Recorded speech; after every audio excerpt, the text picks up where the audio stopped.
Hello dear students, अभी हम बात करने वाले हैं अपने न्यू चैप्टर का जो हम आज स्टार्ट करेंगे, अल्कोहल्स, फिनॉल्स एंड ईथर।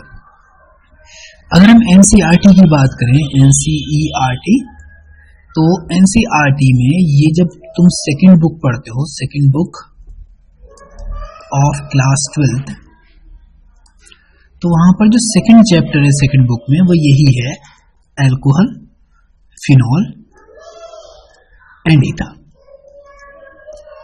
ठीक है, अब इसको हम समझ लेते हैं कि भाई ये किस तरीके से इंपॉर्टेंट है और किस तरीके से हम इसको अपनी रोजमर्रा की लाइफ से रिलेट कर सकते हैं।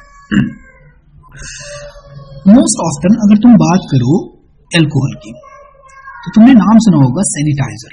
ठीक, तो जो सैनिटाइजर्स होते हैं वो क्या करते हैं, दे किल्स जर्म्स। ठीक, तो और ये बहुत अच्छा सीजन आया था, तुमको कोरोना का याद हो तो। ठीक, तो कोरोना के टाइम पे सबसे ज्यादा सैनिटाइजर्स बिके थे, तो उसमें जो रहता है उसमें अल्कोहल रहता है। ठीक, तो अल्कोहल का मेनली यूज किया जाता है to sanitize something and kills the germs. और जो भी चीजें हम यूज करते हैं, जैसे फॉर एग्जांपल मेडिकल के अंदर बहुत सारी चीजें यूज होती हैं, उसके अंदर नॉर्मली अल्कोहल का यूज किया जाता है टू सैनिटाइज। जब कभी इंजेक्शन लगाया जाता है, तो इंजेक्शन लगाने से पहले, इससे पहले जब सुई लगाते हैं, तो एक कॉटन से जो इस जगह पे सुई लगाना होती है उस जगह को साफ किया जाता है। ठीक, तो वो कॉटन से जो साफ करते हैं वो जो होता है वो भी क्या होता है, स्प्रेड होता है। ठीक, और वो होता है आइसोप्रोपाइल अल्कोहल। ठीक है, तो ये आइसोप्रोपाइल अल्कोहल यूज करते हैं नॉर्मली, और साथ में कभी कभी क्या होता है यहाँ पे एथेनॉल भी होता है। ठीक, तो अगर प्योर अमाउंट में मिल जाए तो एथेनॉल होता है। ठीक, तो इस तरीके से इसका एक बहुत बड़ा यूज है। दूसरा आता है फिनॉल।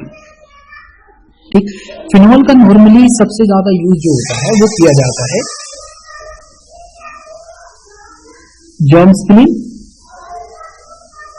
जब साफ सफाई की जाती है, यानी कि अपने घरों में जब फ्लोर वगैरह या फर्श वगैरह को धोते हैं तो उसके लिए भी हम फिनॉल का यूज करते हैं। तो एक अजीब सी तीखी सी स्मेल आती है इसकी जब मम्मी साफ करती हैं, या आपने किसी फैक्ट्री स्कूल्स वगैरह में देखा होगा, वॉशरूम वगैरह को साफ किया जाता है फिनॉल।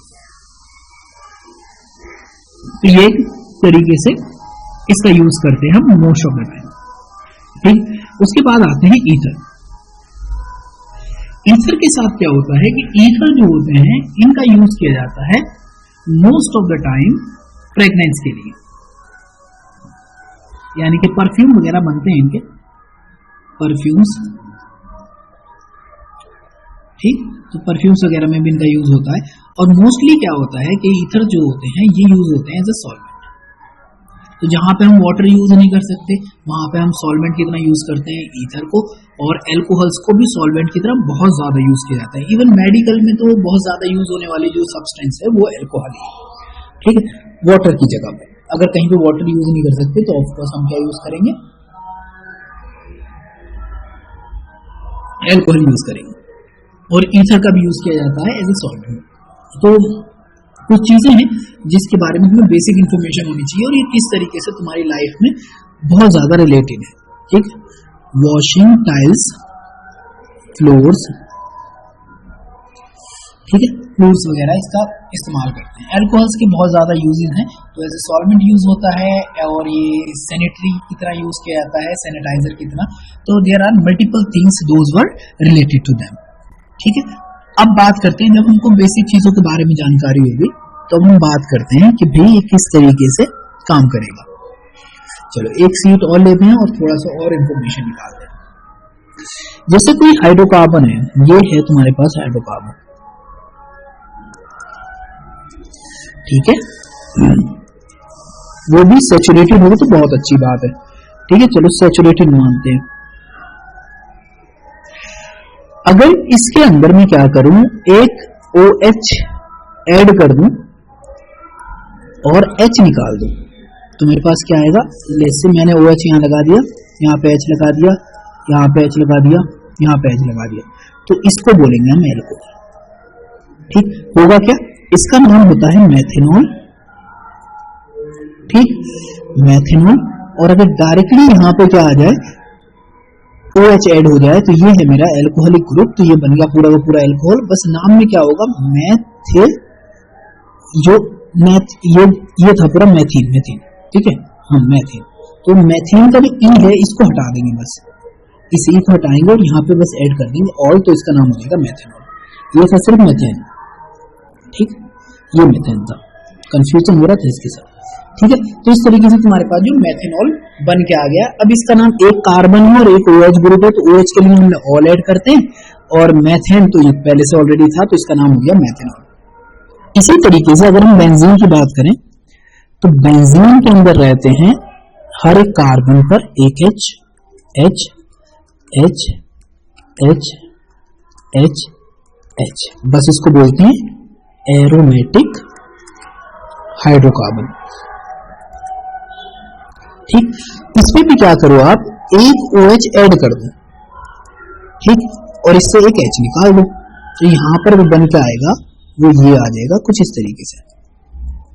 अब सारे H को इग्नोर कर देते हैं हम, इस तरीके से सारे H यहाँ पे भी लगे हुए हैं, ये बस तुम्हारे जब बेंजीन की स्ट्रक्चर बनानी होती है तो हम किसी भी H को दिखाते नहीं, तो एक H यहां से हमने निकाला और यहाँ पे वो H लगा दिया, तो इसका नाम हो जाएगा फिनॉल, दैट्स इट। लेकिन बाय चांस हम कंडीशन ऐसी मान लेते हैं कि अगर तुम्हारे पास बेंजीन रिंग कुछ ऐसी हो, यहां पे लगा हो CH3 यानी कि ये CH2, इसको मैं कुछ ऐसे दिखा देता हूं जिससे और हमको क्लियरिटी मिल जाए, C, H, H और H। इसके अंदर मैं क्या करता हूं, एक OH ऐड करूं और एक H निकाल दूं, ठीक। कहां से निकालूं, यहां से, जैसे ये निकाल रहा हूं, तो मेरे पास बन के आया ये, ठीक, ये CH2 हमने दोनों H लिख दिए और यहाँ पे H लगा दिया, ये एल्कोहल ही कहलाएगा। ये क्या कहलाएगा, एल्कोहल ही कहलाएगा। इसको हम फिनॉल नहीं बोलेंगे। फिनॉल के लिए क्या शर्त है कि यहाँ पर जो OH है वो डायरेक्टली बेंजीन रिंग से जुड़ा हो, तभी वो कैटेगरी किसमें जाएगी, फिनॉल में जाएगी। लेकिन अगर वो फिनॉल से जुड़ी हुई कोई ब्रांच है, उससे अगर OH जुड़ जाए आकर, जैसे यहाँ पर फिनॉल से जुड़ी हुई ब्रांच से जुड़ गया, तब वो एल्कोहल ही रहेगा, फिर हम उसको फिनॉल नहीं बोल सकते। तो ये बात तुमको याद रखनी है, ठीक है, यहाँ पे ये चीज याद रखना है। इन दोनों में ये क्या है, थोड़ा सा डिफरेंस है और जो होना बड़ा जरूरी था। अब जैसे सपोज करो तुमने ये मेथेनॉल बनाया था अभी कुछ देर पहले, ठीक, इस मेथेनॉल के अंदर अगर तुम ये साला जो हाइड्रोजन है इसको हटाओ और इसकी जगह पर कोई CH3 या फिर कोई भी R ग्रुप लगा दो। R ग्रुप से मतलब होता है CH3 हो, C2H5 हो, कुछ भी हो सकता है, मतलब एरोमेटिक रिंग भी हो सकती है। और ये वाला H जो है इसको रिप्लेस करा दो किसके साथ, इसके साथ। तो हमारे पास बन के क्या आया, हमारे पास बन के आया ये, बीच में आ गया ऑक्सीजन और यहां पे आ गया ये वाला C, ठीक है। तो इस कंडीशन में जब बने कि ऑक्सीजन के दोनों तरफ दो कार्बन कार्बन जुड़े हों, चाहे उसके बाद कुछ भी होना चाहिए, तो उसे बोलते हैं हम ईथर। ये बन के आया है ईथर, यानी कि अल्कोहल के अंदर थोड़ा सा चेंज करते हैं तो ईथर बन जाता है। अब इसका नाम क्या होगा, इसको हम कंसिडर करेंगे ब्रांच और इसको हम कंसिडर करेंगे पेरेंट चेन। पेरेंट चेन अगर तुमने IUPAC वाली वीडियो नहीं देखी है तो एक बार जाकर प्लेलिस्ट में देख लेना, वहां पर तुमको IUPAC की वीडियो मिल जाएगी और ये कराएगी ब्रांच। अब ब्रांच के अंदर ये जो है एक कार्बन है तो इसका नाम हो जाएगा मैथ, और ऑक्सीजन आ गई तो हो गया नाम मेथॉक्सी, और इसको पूरे को पेरेंट चेन की तरह हम सिर्फ और सिर्फ लिख देंगे मेथेन। ये इसका नाम हो गया, याद रखना है। जो लॉन्गेस्ट चेन होगी वो मतलब हमेशा क्या होगी, पेरेंट चेन होगी।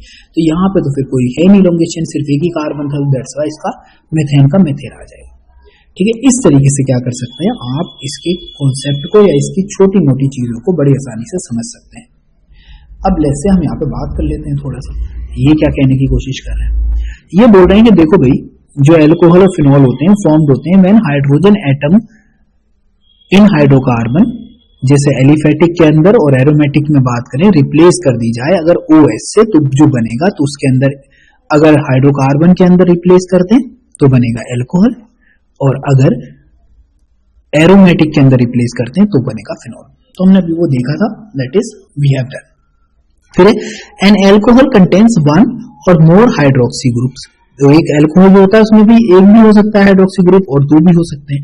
कैसे हो सकते हैं, मतलब याद ये रखना है, directly attach to carbon atoms of an aliphatic systems while phenol contains OH group directly attached to the carbon atom of aromatic ring। तो वो हमने देख लिया था कि भाई ये देखो अगर डायरेक्टली अटैच्ड है, ये डायरेक्टली अटैच्ड है हाइड्रोकार्बन से, तो ये था हमारा सेचुरेटेड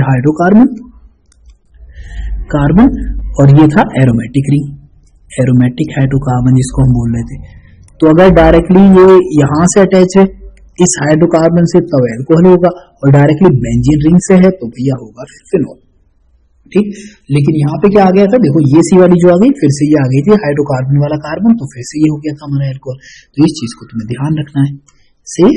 ओके, तो ये हमारा हो गया। तो हमने इसको बड़े अच्छे से समझ लिया कि भाई देखो अगर तुम्हारा यूं जुड़ा हो CH3 CH2 OH तो ये होगा एल्कोहल, ये एल्कोहल की कैटेगरी है। चाहे फिर ऐसे ही क्यों ना हो कि भाई यहाँ पे कोई बेंजीन रिंग आ गई बीच में, ठीक है, यहाँ पे फिर CH2 आ गया फिर OH आ गया, तो ये भी क्या होगा एल्कोहल होगा, क्योंकि डायरेक्टली किससे जुड़ा है, इस वाले कार्बन से जुड़ा है, ना कि बेंजीन रिंग से। लेकिन अगर यहाँ पर जुड़ जाए यूं बेंजीन रिंग से तब ये कैटेगरी होगी फिनॉल की, ये याद रखना है। सिंपल। अगला आ जाओ, कह रहे हैं भाई सब्स्टिट्यूएंट जो है हाइड्रोजन एटम वो हाइड्रोकार्बन के अंदर किसी एल्कोक्सी या फिर एराइलॉक्सी ग्रुप से जुड़ा हो ऐसा, तो इस क्लास को बोलते हैं हम ईथर। तो ये जो क्लास बन के आएगा वो ईथर होगा। जैसे इन्होंने बोला है कि देखो या तो ये CH3 हो और यहाँ पे आ जाए ऑक्सीजन और फिर यहाँ पे आ जाए C2H5, ठीक, तो इसको बोल देंगे हम, ये जो स्टार्टिंग वाला है ये हो जाएगा हमारा मेथॉक्सी और ये हो जाएगा हमारा इथेन, ठीक। या फिर ऐसा हो कि भाई CH3 ग्रुप ऑक्सीजन है और यहाँ पे जुड़ा है बेंजीन रिंग से, तब भी ये ईथर की कैटेगरी है। बस यहाँ पे नाम क्या हो जाएगा, ये होगा फिर से मेथॉक्सी और ये हो जाएगा बेंजीन, क्योंकि बेंजीन से जुड़ा है, ठीक है। तो एक तो होगी हमारे पास ये सी वाली जो है वो एलिफेटिक ईथर हो गया और ये वाला क्या हो गया एरोमेटिक ईथर हो गया, ठीक। तो इस तरीके से हम इसको बना लेते हैं, ये हो गया हमारा। कह रहे हैं एल्कोहल्स एंड फिनॉल्स में be classified as mono, di, tri और polyhydric compounds depending on whether they contains 1, 2 और 3 हाइड्रोक्सी ग्रुप्स। जैसे ये है, ठीक है, ये इसके अंदर क्या है, 2 हाइड्रोक्सी ग्रुप है, इसमें क्या थे, एक हाइड्रोक्सी ग्रुप है, तो मोनो हाइड्रोक्सी हो गया, ये साला मोनो हाइड्रोक्सी है, ठीक है। ये हो जाएगा हमारा डाई हाइड्रोक्सी और इसी तरीके से यहां पे पहुंचेंगे तो मतलब इसको 2 कर लो, ये OH है, ये हो जाएगा हमारा 3 वाला बनाते हैं, चलो ये हो जाएगा हमारा ट्राई हाइड्रोक्सी, ठीक है। तो ये 3 हो गए। अब इनका नाम कैसे लिखते हैं, जैसे ये तो तुमको पता है कंप्लीटली कि मेथेन लिखना है और ऑल कर देना है। इसमें 2 कार्बन आ गए हैं तो पहले कार्बन से भी OH जुड़ा है, दूसरे से भी, तो इसमें 2 कार्बन के लिए एथेन लिखेंगे, फिर लिखेंगे 1, 2 डाई ऑल। इसका नाम क्या हो जाएगा, 3 है इसके पास, तो देखो 1, 2, 3, तो यहाँ पे लिखेंगे हम, ये 2 है याद रखना, तो यहाँ पे लिखेंगे हम प्रोपेन, फिर लिखेंगे हम 1, 2, 3 ट्राइओल, ठीक है। 3 बार OH ग्रुप आया तो ट्राइओल हो जाएगा। किस कार्बन पे आया वो लोकेशन भी हम बता देंगे। ऐसे ही बेंजीन रिंग पे अगर जुड़ा होता, तो अगर एक जुड़ा होता है तो हम उसको जनरली बोलते हैं भाई ये क्या है, फिनॉल है, ये कि भाई ये है फिनॉल, ठीक। लेकिन अगर 2 जगह जुड़ा हो तो इसके कॉमन नाम वैसे मोस्टली यूज होते हैं, कॉमन नाम की हम अभी बात करेंगे, जैसे OH इधर लग जाए और एक OH इधर लग जाए, ठीक है। तो ये वाला हमारा हो गया डाईहाइड्रोक्सी फिनॉल, ठीक है, ये डाईहाइड्रोक्सीफिनॉल हो जाएगा। ऐसे ही हम बात करते हैं इस तरीके से, अगर 3 जुड़ जाते तो फिर हम इसको बोलते हैं ट्राईहाइड्रोक्सीफिनॉल। चलो देख लेते हैं इसके एग्जांपल। ये आ गया हमारा मोनो वाला, ये हो गया डाई वाला, ये आ गया ट्राई वाला, ये आ गया हमारा मोनोहाइड्रिक वाला, ये डाईहाइड्रिक का, और ये हो गया ट्राईहाइड्रिक का। क्यों, क्योंकि यहाँ पे क्या आ गए हाइड्रिक ग्रुप 3 आ गए, तो ये 3 वाले हो गए, ये हाइड्रिक में ये 2 वाला हो गया और ये 1 वाला हो गया, ठीक है। Okay, let's begin. इसके बाद आते हैं हम यहाँ पर, कह रहे हैं मोनोहाइड्रिक एल्कोहल्स में be further classified according to the hybridization of the carbon atom of which hydroxy group is attached. तो जैसे सपोज करो कि कोई एक कार्बन है ये, और ये कार्बन जो है वो CH3 है, यानी कि CH3, तो इसका मतलब इसका जो हाइब्रिडाइजेशन होगा वो sp3 होगा। तो इसको हम बोलते हैं जनरली कि ये जो है हमारे पास पहला जो आ गया ये sp3 कार्बन वाला है, कार्बन इसका sp3 है, तो ऐसे कार्बन जो sp3 कार्बन कंटेन करते हैं, ठीक है, तो वो आ जाएंगे यहाँ पे, इसे बोलते हैं एल्काइल एल्कोहल्स। ठीक, तो अगर जिस कार्बन से OH जुड़ा है वो कार्बन सिर्फ और सिर्फ एक ही कार्बन है, उससे कोई और दूसरा कार्बन एटम नहीं जुड़ा है, तो वो कहलाते हैं methyl alcohol, methyl alcohols. Simply ऐसे अगर जिस कार्बन से ये जुड़ा था उस कार्बन से एक कार्बन और जुड़ जाए, जैसे ये कार्बन जिससे एल्कोहल जुड़ा है वो एक कार्बन से जुड़ा है, तो ये कहलाते हैं प्राइमरी, प्राइमरी या फिर 1 डिग्री एल्कोहल। अगर इसी कार्बन से जिससे ये एल्कोहल जुड़ा था डायरेक्टली उस वो कार्बन अगर 2 कार्बन से जुड़ा हो, ठीक, अलग अलग, तो ये कहलाता है 1 और ये हो गया 2, तो ये कहलाएगा हमारा सेकेंडरी, सेकेंडरी एल्कोहल। इसी तरीके से जिस कार्बन से ये जुड़ा है वो कार्बन जुड़ जाए 3 कार्बन से, ठीक, 3 कार्बन से, तो इस कंडीशन में क्या करते हैं, इसको बोलते हैं हम टर्शरी एल्कोहल।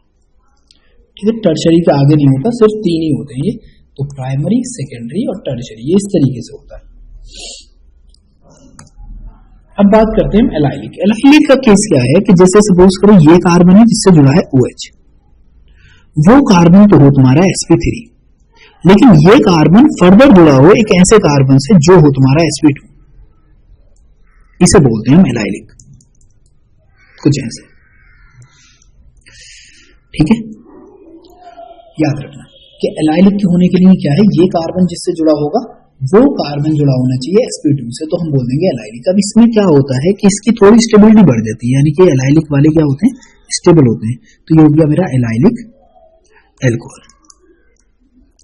इसका भी प्राइमरी सेकेंडरी ऐसा हो सकता है, जैसे CH2 डबल बॉन्ड CH, यहाँ पे आ गया CH और एक CH3 हम यहाँ जोड़ दें, तो ये हो गया मेरा एक तरीके से सेकेंडरी। ये कौन सा है मेरा, ये है मेरा प्राइमरी। और एक और हो सकता है इसका जिसको हम बोलेंगे टर्शरी, यहाँ पे एक H को और रिप्लेस कर दो कार्बन से, ठीक, और यहाँ पे OH जोड़ दो, तो ये हो गया मेरा टर्शरी एलाइलिक एल्कोहल। तो इसमें सिंपली क्या होता है कि sp3 जो है उसके नेक्स्ट वाला कार्बन जो होगा वो डबल बॉन्ड वाला होना चाहिए, डबल बॉन्ड है तो इसका मतलब वो कौन सा है, sp2 है। तो इस तरीके से हम इसको फर्दर समझ सकते हैं। आगे बात करते हैं बेंजाइलिक की। बेंजाइलिक के अंदर क्या होता है कि बेंजाइलिक के अंदर जो भी कार्बन, जैसे ये बेंजीन रिंग है मेरी, ठीक है, बेंजीन रिंग में एक ही आया CH2 और यहाँ पे जुड़ गया OH, ये कहलाएगा मेरा बेंजाइलिक, बेंजाइलिक, और इसको बोल दूंगा मैं एल्कोहल। ठीक है, अब ये क्या है, प्राइमरी बेंजाइलिक एल्कोहल। सेकेंडरी भी हो सकता है, ऑफ कोर्स हो सकता है सेकेंडरी, ये हो जाएगा सेकेंडरी, तो भाई एक हाइड्रोजन हटा के वहां पे CH3 लगा दिया, ठीक, और इसको हम U दिखा रहे हैं पूरे के पूरे, तो ये हो गया मेरा सेकेंडरी बेंजाइलिक एल्कोहल। टर्शरी हो सकता है, बिल्कुल हो सकता है टर्शरी, ठीक, ये गोल घेरा बनाते हैं क्योंकि ये बॉन्ड जो होते हैं ना ये मूव करते रहते हैं U, ठीक है, ये U करके मूव करते रहते हैं, तो दैट्स व्हाई इसको पूरा गोल घेरा ही बना देते हैं, तो ये हो गया मेरा टर्शरी बेंजाइलिक एल्कोहल। ठीक है, इस तरीके से, तो ये बेंजाइलिक एल्कोहल हो गया। ये एल्कोहल याद रखना क्योंकि डायरेक्टली बॉन्ड जो है कार्बन जो जुड़ा है, जो OH जुड़ा है वो इस कार्बन से जुड़ा है, ना कि बेंजीन रिंग से। अगर बेंजीन रिंग से जुड़ा होता तो हमको पता है क्या करना है। फिर कंपाउंड जिसके अंदर OH जुड़ा हो तुम्हारा किसके साथ, sp2 के साथ, जो कार्बन है, यानी कि ये जो है U, H, OH और ये जुड़ा हो U करके, ठीक है, इन्हें बोलते हैं बिनाइलिक, बिनाइलिक एल्कोहल। ठीक है, ये क्या कहलाते हैं तुम्हारे, विनाइलिक एल्कोहल कहलाते हैं, क्योंकि जब ये जो OH है ये जुड़ा हो डायरेक्टली sp2 वाले कार्बन के साथ। अब इनकी क्या होती है, स्टेप नहीं होती, ठीक है, ये इतने स्टेबल नहीं हो पाते हैं, दैट्स व्हाई इसकी वजह से क्या होता है, इसके अंदर टोटोमेरिज्म होती है, टोटोमेरिज्म। हम इसकी फर्दर बात करेंगे कि भाई कौन सी स्टेट ज्यादा स्टेबल होगी, XYZ। अब एक तो sp2 ये है, और अगर यहीं पर यही OH, ये सा वाला जो कार्बन है भाई ये भी तो sp2 है ना, ये सा वाला जो कार्बन है बेंजीन का ये भी तो sp2 है, तो यहाँ पर OH आके जुड़ जाए, ठीक, तो इसे बोलते हैं हम एराइल एल्कोहल। और यही तुम्हारा एराइल एल्कोहल क्या होता है, यही होता है फिनॉल। सिंपल। बिल्कुल सिंपल है, यानी कि ये क्या होगा, फिनोल हो जाएगा, क्योंकि ये कार्बन जो है वो भी क्या है, sp2। वैसे तो बेंजीन रिंग में सारे के सारे कार्बन क्या होते हैं, sp2 ही होते हैं, ठीक। तो यहाँ पे सबके सब कार्बन क्या होनी चाहिए, sp2 होनी चाहिए। अब बात करते हैं हम अपने वाले ईथर की, ठीक है। ईथर के अंदर क्या होता है उसको समझ लेते हैं। कि भाई हमने पहले देखा कि भाई ईथर जो होता है ना, ईथर, ठीक, इसमें क्या होता है, ROR, और हमारा R कोई भी एल्काइल ग्रुप हो सकता है और कोई भी एराइल ग्रुप हो सकता है, ठीक है, कोई भी हो सकता है। एराइल से मतलब ये है बेंजीन रिंग वगैरह हो सकती है, और एल्काइल से ये है कोई भी ओपन चेन हो सकती है। ओपन चेन मतलब कोई भी CH3, C2H5 कुछ भी हो सकता है। अब ये एल्कोहल जो होते हैं ना, जो ईथर जो होते हैं ना, मतलब ये दो तरह के होते हैं, इनको समझ लेते हैं। एक का नाम सुना होगा तुम्हें, सिंपल और सिमेट्रिकल।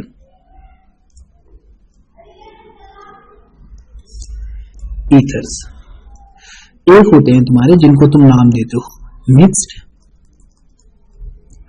और अनसिमेट्रिकल ईथर।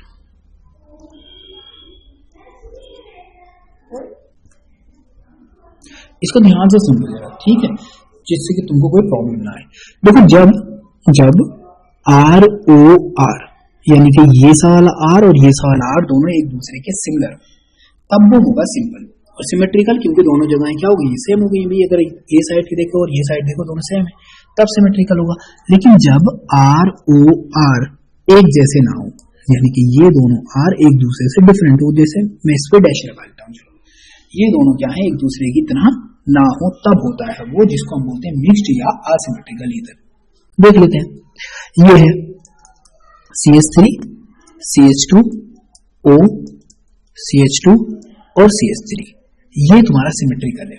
नाम क्या होगा इसका, इसका नाम हो जाएगा इथॉक्सी इथेन, ठीक है। लेकिन इसी का एक मैं आइसोमर लिखता हूं, आइसोमर समझते हैं ना, जिसका फॉर्मूला सेम होता है लेकिन स्ट्रक्चर डिफरेंट होती है, ठीक। CH3 और यहाँ पे लेता हूं मैं O, यहाँ पे लेता हूं मैं CH2, CH2 और CH3, ठीक है। ये क्या होगा मेरा, मेथॉक्सी प्रोपेन। दोनों का फॉर्मूला सेम है बट स्ट्रक्चर डिफरेंट है, यानी कि ये शो कर रहे हैं मेटामेरिज्म,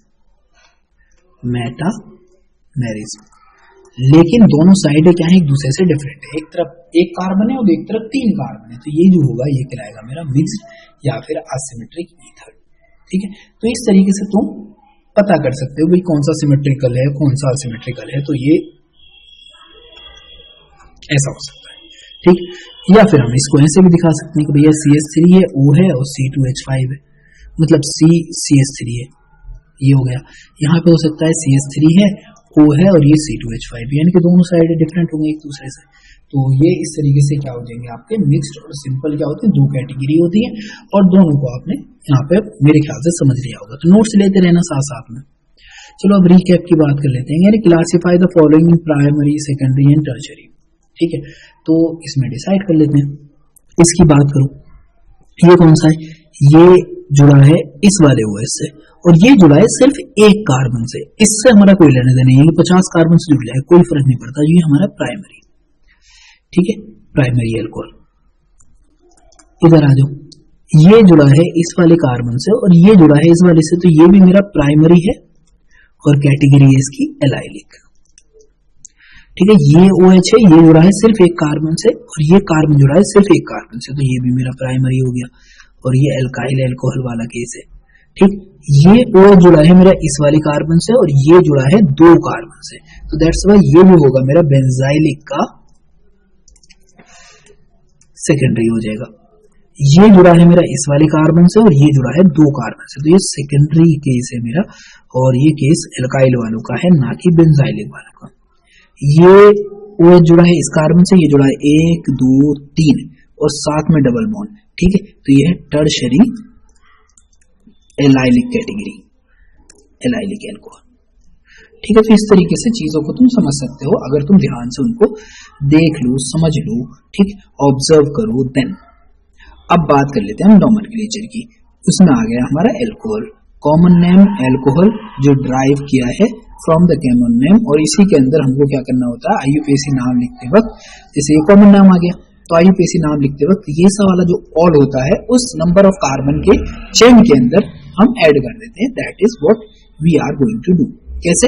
ये तुम्हारी एल्केन चेन आ गई और इसमें बस तुमको ऑल ऐड कर देना है। ठीक है, तो जैसे नंबर ऑफ कार्बन, यहाँ पे name of number of carbon, name of number of carbon, ठीक। यहां पे आएगा बॉन्ड, कौन सा वाला बॉन्ड है उसके बीच में, और फिर लास्ट में ऑल ऐड कर देना है। बॉन्ड क्या होता है, मतलब बॉन्ड ये होता है, ये याद रखना। बॉन्ड अगर सिंगल बॉन्ड है तो हम एन ऐड करते हैं, एन, डबल बॉन्ड है तो इन ऐड करते हैं, और ट्रिपल बॉन्ड है तो आइन ऐड करते हैं। इस तरीके से क्या होते हैं, बॉन्ड आ जाते हैं। ठीक है, और ये बॉन्ड किसमें होनी चाहिए, इस वाली चेन में, एल्केन चेन के अंदर, क्योंकि वही तो बताएगा हमको नेचर के बारे में। ठीक है, तो IUPAC के अंदर वो रूल्स वगैरह ये तो है, होता ही रहेगा। ठीक है, ये भी सारे वही रूल्स हैं, रूल रेगुलेशन का क्या करना है। ये है कॉमन नाम की बात करें तो हमको पता है कि भाई कॉमन नाम के अंदर जो एल्काइल ग्रुप होता है उसको ब्रांच मानते हैं, तो मेथाइल, और साथ में कॉमन नेम के लिए एल्कोहल, क्योंकि OH के लिए अलग आएगा और इसके लिए अलग आएगा, तो ब्रांच के नाम के साथ एल्कोहल जोड़ देते हैं, इसको बोलते हैं भाई ये है तुम्हारा कॉमन नेम। ठीक है, दूसरी चीज आती है IUPAC नेम। ठीक, IUPAC में क्या करते हैं, एक कार्बन था तो उसको लिखते भाई कि मैथ, ठीक, मैथ लिखते यू करके, फिर उसके बाद इसके बीच में क्या है, सबके सिंगल बॉन्ड है तो यहाँ पे लिखते फिर N, N लिख देते और साथ में जोड़ देते ऑल, ये हो गया मैथेनॉल, ये नाम है सिंपल। इसके अंदर देखो तो इसमें आए 3 कार्बन, तो सबसे पहले कॉमन नाम अगर मैं लिखूं इसका कॉमन नाम तो मैं लिखूंगा N, और तीनों कार्बन एक चेन में थे तब मैंने लिखा है N, और इसको लिखूंगा प्रोपाइल, ठीक, और साथ में अल्कोहल। ठीक है, ब्रांच कितना कंसीडर करना है हमको, यहाँ पे क्या होता है, इसका नाम N लिखते और इसको लिखते प्रोपेनॉल, ये आ गया तुम्हारा डबल बॉन्ड, सिंगल बॉन्ड, और ये आ गया तुम्हारा नंबर ऑफ कार्बन, और ये आ गया ऑल, तो प्रोपेनॉल, इतना हो जाता। कुछ जगहों पर क्या होगा कि जैसे ये 1 कार्बन से जुड़ा है तो आप ऐसे भी लिख सकते हो प्रोपेन 1 ऑल, और अगर एक ही नंबर पे कार्बन पे जुड़ा हो ऑल तो लिखने की कोई जरूरत नहीं है, तब तुम ना भी लिखो तब भी कोई फर्क नहीं पड़ता अगर एक कार्बन पे, लेकिन उससे ज्यादा होगा तब आपको सोचना पड़ेगा। ये देखो ये दोनों सेम है, ठीक है, और जिससे OH जुड़ा है वो ये है, तो इस कंडीशन में इसको बोलते हैं आइसो, आइसो, और नंबर ऑफ को लिख देंगे प्रोपाइल, यानी कि ब्रांच बना दी हमने, प्रोपाइल मतलब 3 कार्बन थे, और साथ में लिख देंगे अल्कोहल। ठीक, नाम लिखेंगे इसका तो हमको फिर वही नंबरिंग करनी पड़ेगी 1 2 3, तो यानी कि 3 नंबर के नंबर ऑफ कार्बन है और OH जुड़ा है 2 नंबर पे, जिसका नाम हो जाएगा प्रोपेन, और यहाँ पे 2 और साथ में ऑल। ठीक है, इस तरीके से हो जाएगा। इसे देख लो तो यहाँ पे ये N, ये तो आप लिख लोगे N ब्यूटाइल अल्कोहल, और यहाँ पे हो जाएगा ब्यूटेनॉल। ठीक है, या फिर वही 1 ब्यूटेनॉल, फिर ये दूसरे वाले पे पहुंच गया तो यहाँ पे हो जाएगा ब्यूटेनॉल 2 ऑल, ब्यूटेन 2 ऑल। यहाँ पे फिर से वही है 1 2 3 4, तो इसका नाम भी क्या आना चाहिए, इन्होंने एक ब्रांच दी नहीं है लेकिन ये दिखा रहे हैं इसको। ठीक है, तो ये गलत है, तो हम क्या करेंगे, इसको लिखेंगे कुछ ऐसे CH3C, और ये है CH3, ये है CH2, और ये है CH3, और यहाँ पे जोड़ रखा है इन्होंने OH। ओके, देन हमको क्या करना है, हमको करना है ये नंबरिंग। तो नंबरिंग हम सबसे पहले लॉन्गेस्ट चेन को निकालते हैं, तो इसके अंदर अगर मैं लॉन्गेस्ट चेन की बात करूं तो मेरे पास लॉन्गेस्ट चेन है ये। ठीक है, तो मेरे पास लॉन्गेस्ट चेन आ गई। अब मुझको क्या करना है, अब मुझको करना है दूसरा काम, वो है नंबरिंग। नंबरिंग इधर से करूंगा जिधर से फंक्शनल ग्रुप करीब पड़े, तो इधर से 1 2 3 और ये 4। ठीक, 2 पोजीशन पे क्या है मेरे पास, एक ब्रांच है मेरे पास ये, और ये है मेरा फंक्शनल ग्रुप। तो पहले ब्रांच का नाम लिखते हैं, तो लेट्स से हम लिख लेते हैं ब्रांच का नाम। ब्रांच का नाम है 2 वाले पे है, तो इसका नाम होगा मेथाइल, 2 मेथाइल। ठीक है, फिर चेन लिखेंगे, तो चेन मेरी है ब्यूटेन, और 2 नंबर पे जुड़ा है ऑल, तो मैं लिख दूंगा 2 ऑल, सिंपल। ठीक है, इस तरीके से नाम लिखना होता है। ऑलराइट, तो ये हमारा तरीका है। अगर इसका IUPAC नाम लिखते हो, देखो ये ग्रुप और ये ग्रुप दोनों सेम हो गए, मतलब कॉमन नेम लिखते तो कॉमन नाम में क्या हो जाता है, ये आइसो वाला ग्रुप है तो इसका नाम हो जाता है यू करके आइसो पेंटाइल, पेंटाइल अल्कोहल। इसकी बात कर रहे हैं हम इस वाले की, तो आइसो पेंटाइल अल्कोहल। ये देख लो टर्शरी वाला केस है, तो यहाँ पे कॉमन नाम में लिखते सिर्फ टर्शरी और 4 कार्बन है ना, तो 1 2 3 और 4, तो इसको टर्शरी ब्यूटाइल एल्कोहल। IUPAC में तो फिर वही 1 2 3, तो 2 वाले पे ब्रांच है, तो यहाँ पे लिखते हैं हम 2 मिथाइल और फिर ये 1 2 3 प्रोपेन और यहाँ पे 2 नंबर पे OH है तो ऑल हो जाता। यहाँ पे देखोगे तो इसे ग्लिसरॉल बोलते हैं, इसका कॉमन नाम है, ये इसका कॉमन नाम है, ठीक है। जनरली ग्लिसरॉल के नाम से जाना जाता है। कहाँ पे यूज होता है? सोप्स में, सोप इंडस्ट्री में यूज करते हैं इसका, ठीक है। तो ये बहुत कॉमन सा सब्सटेंस है। फिर जब इसकी रिएक्शन कर मतलब यहाँ पे जब इसका नाम लिखेंगे तो वही 1 2 3, तो हम ये जानते हैं प्रोपेन 1 2 3 ट्रायोल। ऑलराइट, इस तरीके से इनके कॉमन नाम लिखे जाते हैं। बहुत सारे और कॉमन नेम्स हैं जो हम आगे बात करेंगे। अगर साइक्लिक एल्कोहल्स की बात करें, साइक्लिक एल्कोहल कैसे, जैसे ये है, ओके,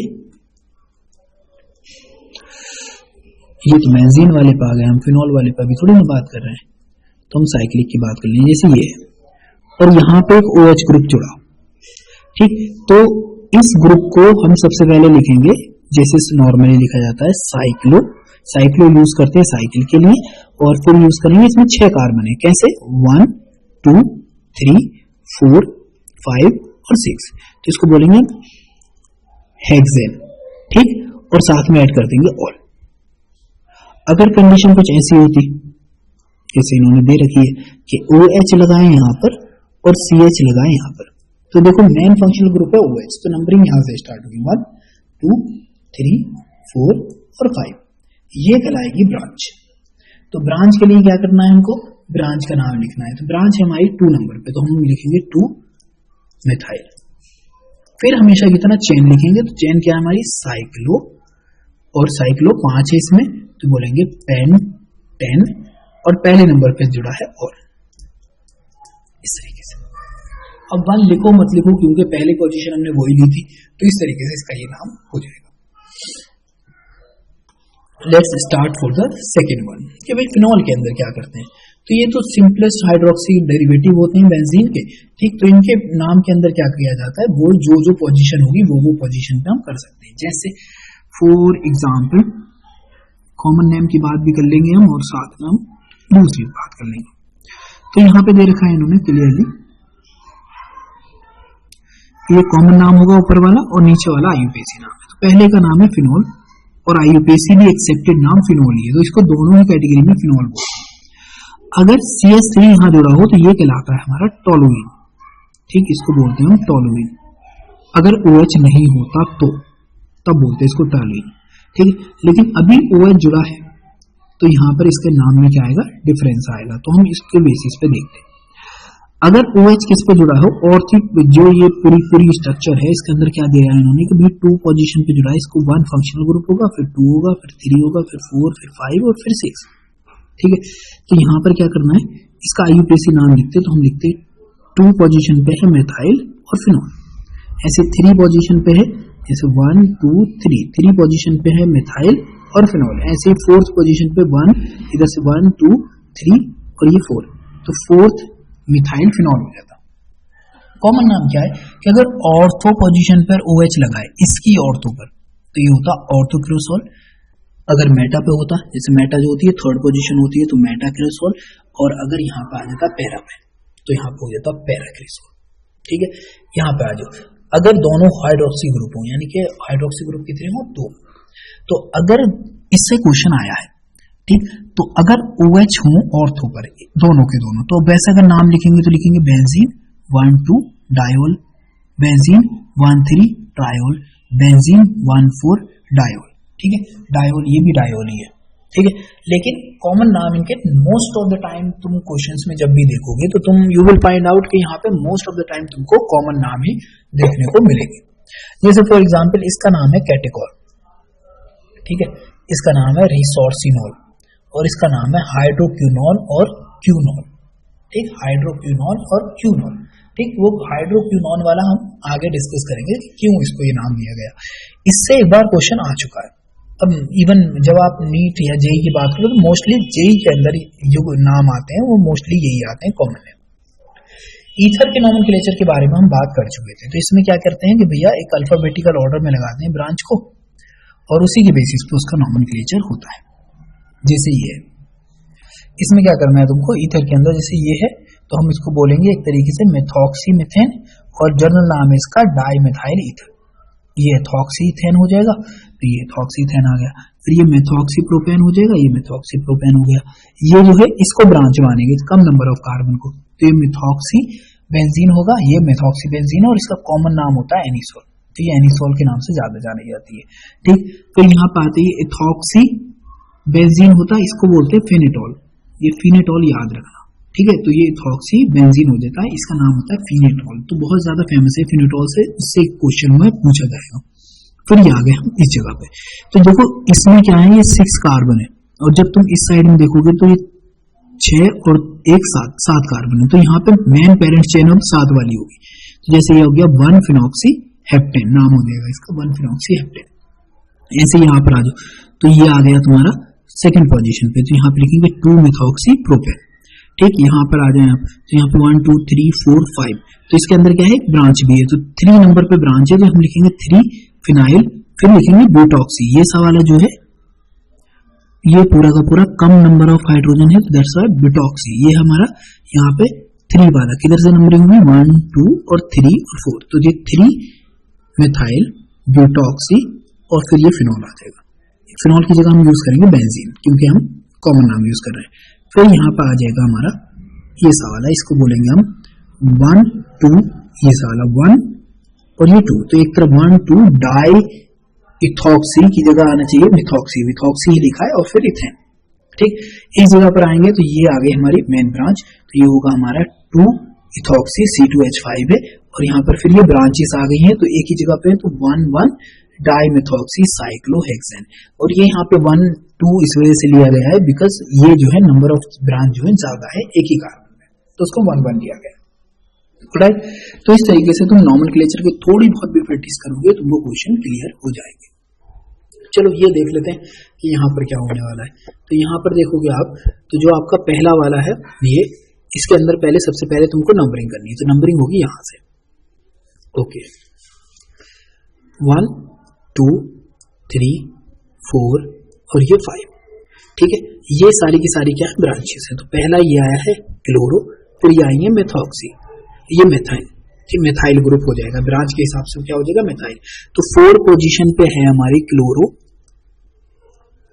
फिर इसके बाद 2 और 3 पे है डाईमेथाइल।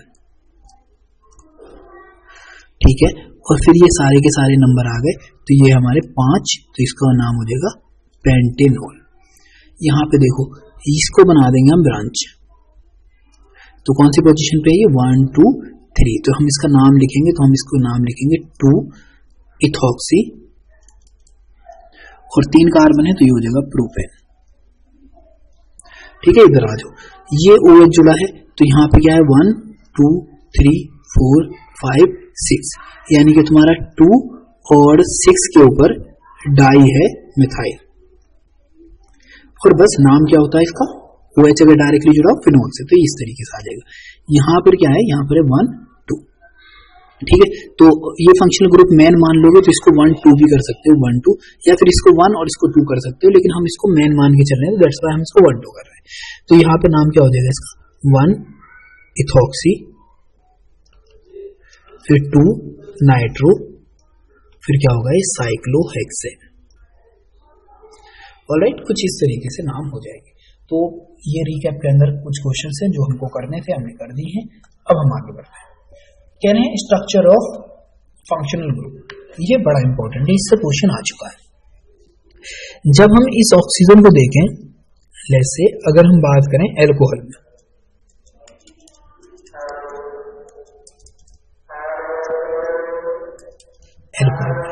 और यहां पे हम बात करें फिनॉल में,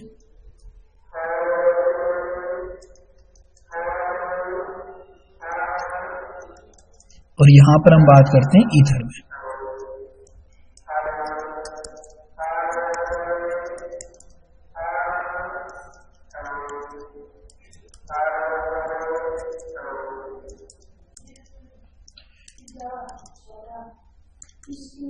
ऑलराइट, तो ये सब के सब आ गए। अब आपको समझना क्या है, समझना ये है कि जब आप देखोगे इसके अंदर तो ये मेन चीज जो क्वेश्चन पूछे जाते हैं, ये सारी की सारी जो ऑक्सीजन है ये sp3 है, ये भी sp3, ये भी sp3 और ये भी sp3, यानी कि तीनों का हाइब्रिडाइजेशन तो सेम है। ठीक, अब दूसरी चीज क्या देखें, इनके बॉन्ड एंगल। तो बॉन्ड एंगल के केस में क्या देखोगे कि यहां से लेकर यहां तक का बॉन्ड एंगल जो है वो है यहाँ पर 108.9 डिग्री। ठीक है, फिर अगर इसके अंदर बात करते हैं हम फिनॉल के अंदर, तो यहाँ पे हो जाता है 109 डिग्री। जब हम और आगे बढ़ते हैं तो यहाँ पर और बढ़ जाता है और हो जाता है 111.7 डिग्री। ठीक, रीजन क्या है बॉन्ड एंगल बढ़ने का, ये समझना भी बड़ा जरूरी है। तो देखो बेटा, तुम इस चीज को समझो क्लियरली कि यहाँ पर हो क्या रहा है। ये एक छोटा ग्रुप है और ये बहुत ज्यादा छोटा ग्रुप है, तो यहाँ पर रिपल्शन क्या है, कम है। ठीक, जैसे हम आगे बढ़ते हैं तो यहाँ पे रिपल्शन थोड़ा सा बढ़ता है क्योंकि ये तो छोटा है, लेकिन बेंजीन जो होती है थोड़ी बड़ी होती है, तो रिपल्शन क्या हो रहा है, इंक्रीज कर रहा है, इंक्रीजिंग। लेकिन ये जो ग्रुप है ये दोनों, ये बहुत ज्यादा एक दूसरे को रिपेल करते हैं। रिपेल करने की वजह से जो हमारा बॉन्ड है ये वाला, ये बहुत दूर दूर इस तरीके से जाता रहता है। इवन ये जितने बड़े ग्रुप होते जाएंगे, ये एक टाइम ऐसा होगा कि ये ऐसे हो जाएंगे इस तरीके से, और जिसके रीजन की वजह से क्या होती है, इसकी पोलरिटी भी बिल्कुल खत्म हो जाती है, यानी कि ये नॉन पोलर वाली कैटेगरी में पहुंच जाता है धीरे धीरे। ठीक, जैसे ही इन ग्रुप का साइज क्या होता जाए, बढ़ता जाएगा, जो हम आगे फर्दर बात करने वाले हैं। ठीक है, अब दूसरी चीज रहती है बॉन्ड के बारे में। तो ये कार्बन जो है ये sp3 है, ये जो कार्बन है जिससे ऑक्सीजन जुड़ा है वो sp2 है, और ये जो कार्बन है ये sp3 है और ये भी sp3 है। अब हम जानते हैं कि जब कोई ऑक्सीजन एटम या कोई भी एटम किसी ऐसे कार्बन से जुड़ा हो जिसका जो हाइब्रिडाइजेशन है वो sp2 है या sp3 है, तो उसकी बॉन्ड लेंथ पर असर पड़ता है। ठीक है, तो जैसे सपोज करो इसकी जो बॉन्ड लेंथ होती है वो होती है 142 पिकोमीटर, लेकिन यहाँ पर जो कार्बन है इसकी बॉन्ड लेंथ कम हो जाएगी। ठीक है, तो ये हो जाती है 136 पिकोमीटर। ठीक है, 136 पिकोमीटर। इसकी बॉन्ड लेंथ तो लगभग सिमिलर ही होती है, यानी कि 141 पिकोमीटर के बराबर होती है, तो उससे कोई खास फर्क पड़ता नहीं वैसे। ठीक है, लेकिन यहाँ पर बॉन्ड लेंथ का जो चक्कर है इन दोनों के बीच में वो कम जाता है। ठीक, और बहुत ज्यादा कम ज्यादा है। ठीक है, तो काफी डिफरेंस से मतलब ये है कि यहाँ पर अराउंड आप देखोगे 6 पिकोमीटर का डिफरेंस आ जाता है, और 6 picometer in scale of picometer बहुत बड़ी डिफरेंस है। ठीक है, तो जैसे तुमसे अगर कोई बोले कि 142 किलोमीटर और 136 किलोमीटर, तो यहाँ पर तुमको 6 किलोमीटर बहुत ज्यादा लग रहा है। ठीक, लेकिन यहाँ पर भी इसी स्केल पर भी ये पिकोमीटर में भी बहुत बड़ा डिफरेंस है, तो तुमको ये याद रखना है। तो ये सीधा अटैक करेगा या फिर प्रॉब्लम क्रिएट करेगा जब हम रिएक्टिविटी की बात करते होंगे। ठीक है, तो वहां पे हम देखेंगे कि भाई ये बॉन्ड कैसे रिएक्टिव नहीं है और ये बॉन्ड कैसे रिएक्टिव है, तो उस कॉन्सेप्ट में हम बात करते हैं इसके बारे में। ठीक है, अब हम थोड़ा आगे बढ़ते हैं। तो हमने बॉन्ड नेचर वगैरह पढ़ लिया इसके बारे में, और हमने किस तरीके से बॉन्ड एंगल वगैरह वेरी करते हैं वो भी हमने देख लिया। ठीक है, तो हमने बात की कि भाई अल्कोहल के अंदर बॉन्ड एंगल ये होता है। ठीक है, और फिनॉल के अंदर बॉन्ड एंगल जो होता है वो इससे ज्यादा हो जाता है, यानी कि वो हो जाता है 109 डिग्री। ठीक है, ओके। इसके बाद हमने बॉन्ड लेंथ की बात कर ली, तो बॉन्ड लेंथ ये होता है 136, और यहाँ पे अल्कोहल में होता है 142, और ईथर में पहुंचेंगे तो वो हो जाएगा 141 पिकोमीटर। ठीक है, अब हम बात करते हैं आगे। फिनॉल के अंदर पार्शियल डबल बॉन्ड कैरेक्टर का रीजन होता है ये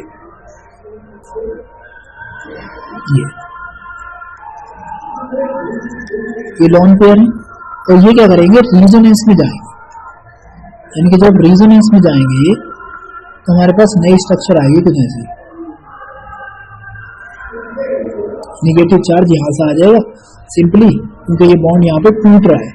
ठीक, तो यहाँ पे होगा डबल बॉन्ड OH, और ये आ जाएगा पॉजिटिव चार्ज इस पर। तो ये जो आया है इसको बोलते हैं partial double bond, double bond character. ठीक, और यही leads to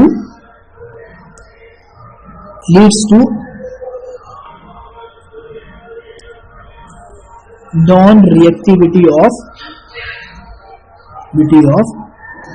benzene oxygen bond, यानी कि ये बॉन्ड आसानी से टूटता ही नहीं, टूटने का रीजन क्या है कि इनके बीच में कहा है partial double bond character develop हो गया है, जो इसको आसानी से टूटने नहीं देगा। अब ये बॉन्ड सेट होते हैं इस तरीके से और फिर ये दोबारा से यूं हो जाएगा। तो इस तरीके से रेजोनेंस चलता रहेगा, जिसकी वजह से इसकी इस बॉन्ड की स्टेबिलिटी बहुत ज्यादा होगी। तो मोस्टली जो रिएक्शन होगी वो इसी वजह से होगी, मोस्टली का मोस्ट ऑफ द रिएक्शन, यानी कि 99% जो रिएक्शन होती है, और इवन आई कैन से 99% जो रिएक्शन होती है वो सिर्फ इस हाइड्रोजन की वजह से। ठीक, कभी भी ऑक्सीजन और बेंजीन रिंग की वजह की रिएक्शन तुमको बहुत कम देखने को मिलेगी। एक दो रिएक्शन है जो हम फर्दर बात करेंगे। ओके, ईथर की हमने बात कर ली, बॉन्ड एंगल की हमने बात कर ली, तो जो भी चीज थी हम उसके बारे में बात कर चुके। ठीक, अब बात करते हैं प्रिपरेशन ऑफ एल्कोहल के बारे में।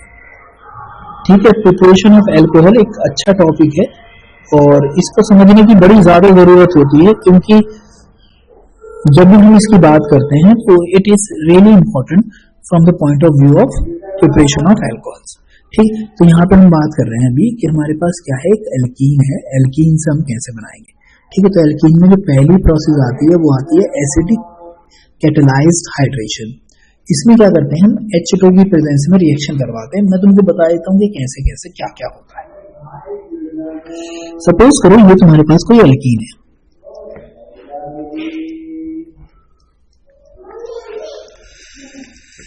ओके, अब तुम रिएक्शन करवा रहे हो किसके साथ, वाटर के साथ। ठीक, किसकी प्रेजेंस में करवा रहे हो, वैसे ये रिवर्सिबल रिएक्शन होगी, H2SO4 ले रखा है तुमने और सिंपली इसको ये दिखा देते हैं कुछ इस तरीके से। ठीक है, तो तुम्हारे पास जो प्रोडक्ट बन के आएगा इनका कहना ये है कि वो ये बन जाएगा।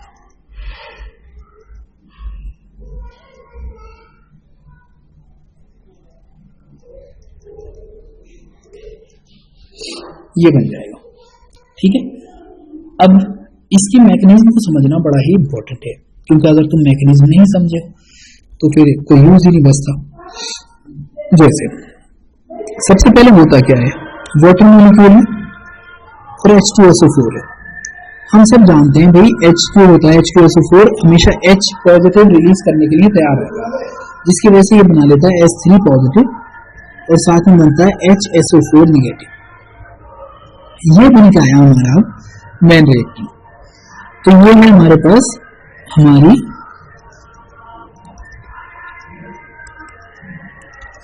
एल्कीन। ठीक, और ये हमारे पास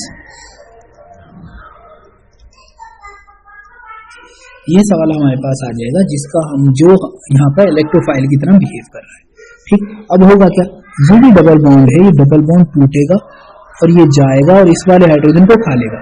जैसे खाएगा ये इलेक्ट्रॉन शिफ्ट होगा इस तरफ, यानी कि यहाँ ऑक्सीजन के ऊपर पॉजिटिव चार्ज स्टेबल नहीं होता तो ये आसानी से अपना हाइड्रोजन दे देगा। जैसे ही इसने अपना हाइड्रोजन दिया तो हमारे पास बन के आया ये सवाल। ठीक, हाइड्रोजन यहाँ जुड़ गया, इस कार्बन के पास एक ऑक्सीजन है और साथ में है पॉजिटिव चार्ज। ये बन के आया हमारा कार्बोकैटायन। ठीक, अब ये कार्बोकैटायन जो है ये अटैक करेगा किसके ऊपर, ऑफ कोर्स इसके ऊपर। वाटर मॉलिक्यूल के जो न्यूक्लियोफाइल हैं ये जाएंगे यहाँ से और अटैक कर देंगे इसके ऊपर। जैसे ही अटैक करेंगे तो हमारे पास बन के आएगा ये। चलो यहाँ पे हाइड्रोजन कर लेता हूँ, यहाँ पे हाइड्रोजन कर लेता हूँ, यहाँ पे हाइड्रोजन कर लेता हूँ, फिर ये OH और ये OH और यहाँ पे आ गया पॉजिटिव चार्ज। ठीक है, फिर क्या होगा, जो तुम्हारे पास ये बन के आया था, ठीक, ये बिहेव करेगा एब्स्ट्रैक्टर की तरह। कैसे, ऐसे ये निगेटिव, ये निगेटिव वाला हिस्सा जो है ये जाएगा और यहाँ से इस वाले हाइड्रोजन को खा लेगा और ये बॉन्ड पहुंचेगा फिर से पीछे। तो हमारे पास ये तो बन के निकल गया किस फॉर्म में, H2SO4 के। ठीक, और यहाँ पे बचा हमारे पास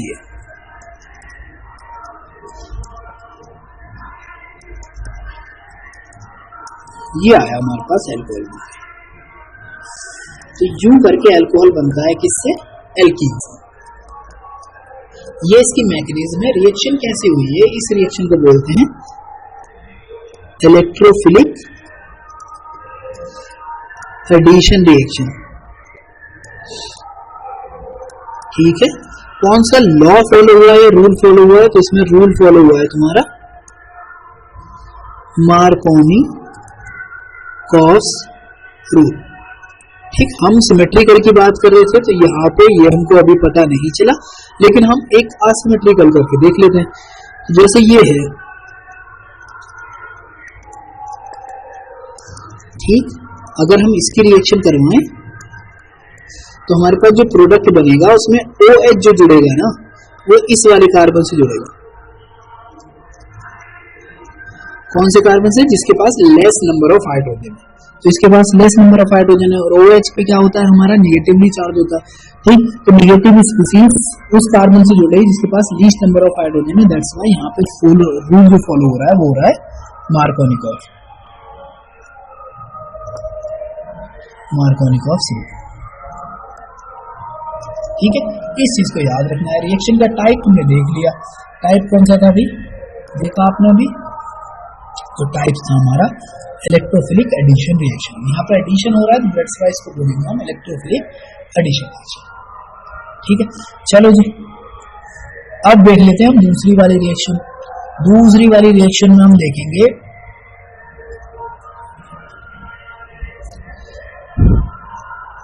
हाइड्रोबोरेशन ऑक्सीडेशन ऑफ एल्कीन के बारे में। ठीक है, जो तुम्हारी BH3 होती है ना, ये हमेशा एग्जिस्ट करती है B2H6 की फॉर्म में, यानी कि डायमर की फॉर्म में रहती है। तो डायमर की फॉर्म में रहने का रीजन मैं पहले शायद इसको एक्सप्लेन कर चुका हूं जब हम क्वेश्चन वगैरह स्टडी कर रहे थे, बिकॉज ये लुईस एसिड है जो ऐसे रहता है।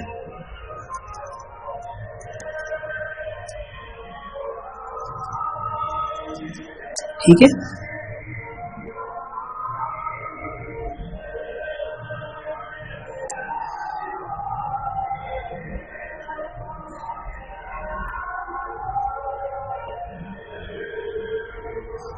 कुछ इस तरीके से। ठीक है, इसको जो बोलते हैं ना, ये जो बन के आया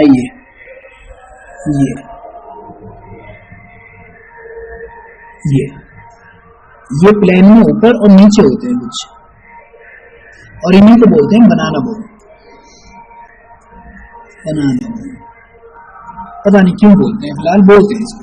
अब इसमें क्या होता है कि इसके अंदर दो इलेक्ट्रॉन, ये क्या होता है कि इसके बीच में अगर दो इलेक्ट्रॉन है तो यहाँ पे एक साइड इलेक्ट्रॉन शेयर हो रहे होंगे, तो इसको बोलते हैं 2 इलेक्ट्रॉन 3 सेंटर बॉन्ड, यानी कि इस पे और इसमें 3 सेंटर है 1 2 3, 3 सेंटर है 1 2 3, तो यानी कि 2 इलेक्ट्रॉन 3 सेंटर के ऊपर क्या रहते हैं, डिस्ट्रीब्यूटेड रहते हैं, इस वजह से उनको बनाना बॉन्ड बोलते हैं। ठीक, अब रीजन क्या है कि मैंने इसको एक्सप्लेन किया है बकायदा। ठीक, तो यहाँ पर होता क्या है, ये जो B है इसका एटॉमिक नंबर होता है 5, कॉन्फ़िगरेशन हो जाएगा 1s2 2s2 और 2p1, यानी कि यहाँ पर ग्राउंड स्टेट में कुछ ऐसा होगा 1 2 और ये पूरा हो गया पेयर, तो ग्राउंड स्टेट है। अब इसी को एक्साइटेड स्टेट में लेके चलो, तो एक्साइटेड स्टेट में क्या होगा, भैया एक इलेक्ट्रॉन जंप करेगा इस पेयर्ड वाली फॉर्म से और इधर पहुंच जाएगा, दिखाई भी नहीं दे रहा ये। ठीक है, और 3 हो गए तो 3 ही हाइड्रोजन इसके पास हो सकते हैं, तो 3 हाइड्रोजन यहाँ पर आ जाते हैं। ठीक है, अब ये ऑर्बिटल क्या रहेगी, ये एम्प्टी रहेगी। और तुम लोग जानते हो कि भैया ऑक्टेट रूल फॉलो होना चाहिए, तो ऑक्टेट रूल करते हैं तो इसकी वजह से इसके पास 8 इलेक्ट्रॉन हो जाएंगे। तो इस ऑक्टेट रूल को फॉलो करने के लिए ये क्या करता है, डायमर का फॉर्मेशन कर देता है, यानी कि अपनी एक एम्प्टी ऑर्बिटल ये इधर ले आएगा और ये अपनी एक एम्प्टी ऑर्बिटल इधर ले आएगा, तो ये एम्प्टी ऑर्बिटल शेयर कर लेगा किसके साथ, इस वाले हाइड्रोजन के इलेक्ट्रॉन के साथ। तो ये जो है अपनी ऑर्बिटल को क्या कर लेते हैं, यहाँ पे फुल कर लेते हैं एक तरीके से। 8 इलेक्ट्रॉन इसके भी 8 हो गए और इसके भी 8 हो गए, तो ऑक्टेट कंप्लीट, स्टेबिलिटी होगी। तो दैट्स व्हाई ये डायमंड की फॉर्म में रहना पसंद करेंगे। हम अगर फर्दर तुमको इसके बारे में जानना है तो हम और इसके ऊपर बात कर लेंगे फिलहाल, लेकिन फिलहाल हमारे लिए जो अब इम्पोर्टेंट है वो ये है कि सपोज करो मेरे पास ये है और मैंने रिएक्शन करवाई, तुमको जनरली ये मिलेगा किस फॉर्म में लिखा हुआ ये। ठीक, लेकिन तुम कंसिडर कैसे करोगे, ऑफ कोर्स ऐसी फॉर्म में, ठीक है। तो अब ये होता क्या है कि भाई ये है O, ये एक H है, ये एक H है और ये एक H है। इसके जो इलेक्ट्रॉन है ये कुछ ऐसे काम करेंगे, ये आएंगे और अटैक करेंगे इसके ऊपर, क्यों? क्योंकि इसके पास तो खाली ऑर्बिटल होती है, ठीक। और ये हाइड्रोजन जाकर जुड़ जाएगा इस वाले कार्बन से। तो मेरे पास बन के क्या आया, मेरे पास बन के आया CH3, फिर ये हो जाएगा CH2, ये हो जाएगा CH2 और यहाँ पे आ गया मेरा B, एक H मेरा ये आ गया और एक H मेरा ये आ गया, ठीक है। फिर क्या होगा, इसी जैसे अभी इसके पास 2 हाइड्रोजन बाकी है, तो इसी जैसे 2 और आ सकते हैं अभी इस तरीके से। कितने आ सकते हैं? 2। जैसे 2 पे जोड़ेंगे तो हमारे पास हो जाएगा ये CH3, CH2 और यहाँ पर आएगा CH2 और ये आ जाएगा मेरा B। कितने जुड़ गए? 3 जुड़ गए, ठीक है। मेरे पास ये स्ट्रक्चर बन गई। अब फर्दर क्या होता है कि हमारी रिएक्शन हमें करवानी पड़ती है किसके साथ? हाइड्रोजन पेरोक्साइड के साथ, और वो भी बेसिक मीडियम में। याद रखना बेसिक मीडियम होना चाहिए। अब हाइड्रोजन पेरोक्साइड के स्ट्रक्चर को मैं कुछ तुमको इस तरीके से बना के दिखाया हूँ, थोड़ी स्टोरी अलग है लेकिन फर्दर याद रखना। HO और HO यानी कि एक तरफ OH और दूसरी तरफ OH, और हमको इस बॉन्ड को कितने हैं? 3 मॉलिक्यूल थे, तो यहाँ पे भी हम 3 मॉलिक्यूल लेंगे और हम इस बॉन्ड को यूं करके काट देंगे बीच में से। तो 3 OH इसके साथ जाएंगे, 3 OH इसके साथ जाएंगे, तो हमारे पास बन के क्या आएगा? 3 टाइम बन के आएगा CH3, CH2 और यहाँ पर CH2 और ये जुड़ गया मेरा OH यानी कि अल्कोहल बना। प्लस साथ में क्या है? OH जोड़ा है, तो यहाँ पर आएगा OH कितनी बार? 3 बार। और इसी को मैं यूं लिख सकता हूँ H3BO3, इसे बोलते हैं बोरिक एसिड, ठीक है। तो ये बन गया मेरा बोरिक एसिड, साथ में बना है मेरे पास अल्कोहल, ठीक। अब मार्कोनिकॉफ की अगर हम बात करें तो मार्कोनिकॉफ कहता था कि देखो भैया वो OH जो जुड़ता है उससे जुड़ता है जिसके पास लीस्ट हाइड्रोजन, तो यहाँ पे लीस्ट तो इसके पास थी, लेकिन यहाँ पे कहाँ जुड़े? इस साइड में, ठीक है। तो इस साइड में जुड़ने की वजह से इसको बोलते हैं, ये फॉलो करता है हमारा एंटी मार्कोनिकॉफ रूल, ठीक, क्योंकि हमको एडिशन किसके अकॉर्डिंग दिख रहा है? एंटी मार्कोनिकॉफ रूल के अकॉर्डिंग दिखाई दे रहा है।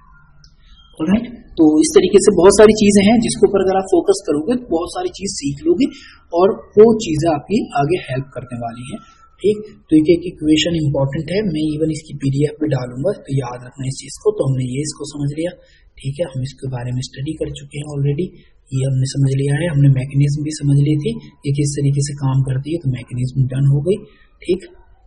प्रोटोनेशन क्या है वगैरह वगैरह, तो चाहो तो तुम एक बार और इसको समझ लो कि भाई देखो इसमें क्या हो रहा है। पहले ये हो रहा है कि H ये ले रहा है, तो इसको बोलते हैं प्रोटोनेशन, इसको बोलते हैं प्रोटोनेशन, क्योंकि प्रोटॉन यहाँ पे आ रहा है, तो इसको बोलते हैं प्रोटोनेशन। फिर यहाँ पे क्या हो रहा है? यहाँ पे फॉर्मेशन हो रहा है कार्बोकेटायन का, ठीक, तो इसको बोलते हैं फॉर्मेशन ऑफ कार्बोकेटायन हो गया। फिर यहाँ पे होता है डीप्रोटोनेशन, ठीक, क्योंकि यहाँ पे H जो है इससे निकल रहा है, दैट्स व्हाई इसको डीप्रोटोनेशन बोलते हैं। ये 3 स्टेप्स हैं जिसको तुम्हें ध्यान रखना है। फिर हमने बात की हाइड्रोबोरेशन ऑक्सीडेशन की, हम ऑलरेडी स्टडी कर चुके हैं इसके बारे में, ऑलराइट। ये हमने देख लिया किस तरीके से हुआ है। हमने रूल्स देखा था, कौन सा था? Anti Markovnikov rule, alright.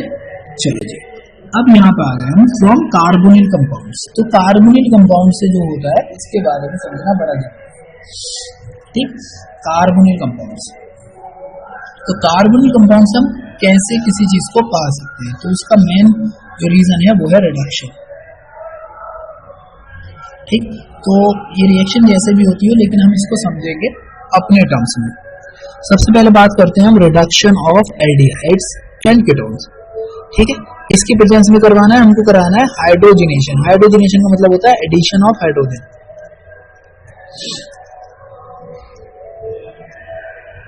ठीक है। किसकी प्रेजेंस में? प्लेटिनम, प्लेडियम और निकल, यानी कि तीनों में से कोई भी होना चाहिए। इसके साथ हाई टेम्परेचर लगता है, तो मैं कहूंगा इसको अवॉइड करें, लेकिन ये सस्ता होता है। बस ये सस्ता है तो दैट्स व्हाई हम टेम्परेचर के साथ तो एडजस्ट कर सकते हैं, लेकिन मोस्ट इंपॉर्टेंट थिंग जो आती है ना, वो आती है कि भाई साहब हमारे पास सस्ती चीज ही होनी चाहिए। तो निकल का बस ये यूज है। प्लेटिनम और प्लेडियम के साथ टेम्परेचर कम भी होता है तब भी रिएक्शन हो जाती है और अच्छी रिएक्शन होती है, कोई ऐसी सच प्रॉब्लम नहीं होती। अब बात करते हैं हम कार्बोनिल की। ठीक, कार्बोनिल हमारे पास दो होते हैं जिनके बारे में हम जनरली बात करेंगे अभी। तो एक तो कार्बोनिल है हमारा जिसको हम बोल रहे हैं अभी एल्डिहाइड, ठीक, और दूसरा है कीटोन। ठीक, एल्डिहाइड कौन होता है कि जिसके पास ये हो, एक साइड H लगाओ और दूसरी साइड R लगाओ। अब R कुड बी एनीथिंग, यानी कि R कोई एल्काइल भी हो सकता है और एराइल भी हो सकता है। एराइल जानते हो तुम, बेंजीन रिंग वगैरह भी हो सकती है। कीटोन में क्या होता है कि भाई कार्बोनिल ग्रुप तो ये है मेन वाला, इसके बाद में भी एक R हो सकता है। ठीक, तो ये R दोनों सेम भी हो सकते हैं और R दोनों डिफरेंट भी हो सकते हैं। ठीक है, तो ये याद रखना है तुमको। दूसरी चीज, ये भी कुछ भी हो सकता है, R कोई एल्काइल भी हो सकता है और एराइल भी हो सकता है, बट R कभी भी H नहीं हो सकता, क्योंकि जैसे ही H होगा तो हम कौन सी कैटेगरी पा जाएंगे, एल्डिहाइड वाली कैटेगरी पा जाएंगे। ठीक है, तो सबसे पहली रिएक्शन तो यही है। तो सिंपली अगर कोई भी कार्बोनिल हो, मैं ऐसे बना रहा हूं, कोई भी कार्बोनिल हो, चाहे वो एल्डिहाइड हो और चाहे वो कीटोन हो, दोनों याद रखना। अगर तुम यूज कर रहे हो H2 साथ में निकल या फिर प्लेटिनम या फिर प्लेडियम, तो एक एच जुड़ जाएगा इस तरफ आकर और एक एच जुड़ जाएगा इस तरफ, और ये बॉन्ड कुछ यूं तरीके से टूट जाता है। ठीक है, तो हमारे पास क्या बन के आता है, यू, एक एच इधर जुड़ गया और एक जुड़ गया ऑक्सीजन के साथ, बीच वाला डबल बॉन्ड टूट गया और हमारे पास बन के आता है एल्कोहल। ठीक, तो जब भी यहाँ पे जो याद रखने वाली बात है वो क्या है, याद रखने वाली बात तुम्हारे लिए ये है कि जो भी एल्डिहाइड होगा, जैसे ये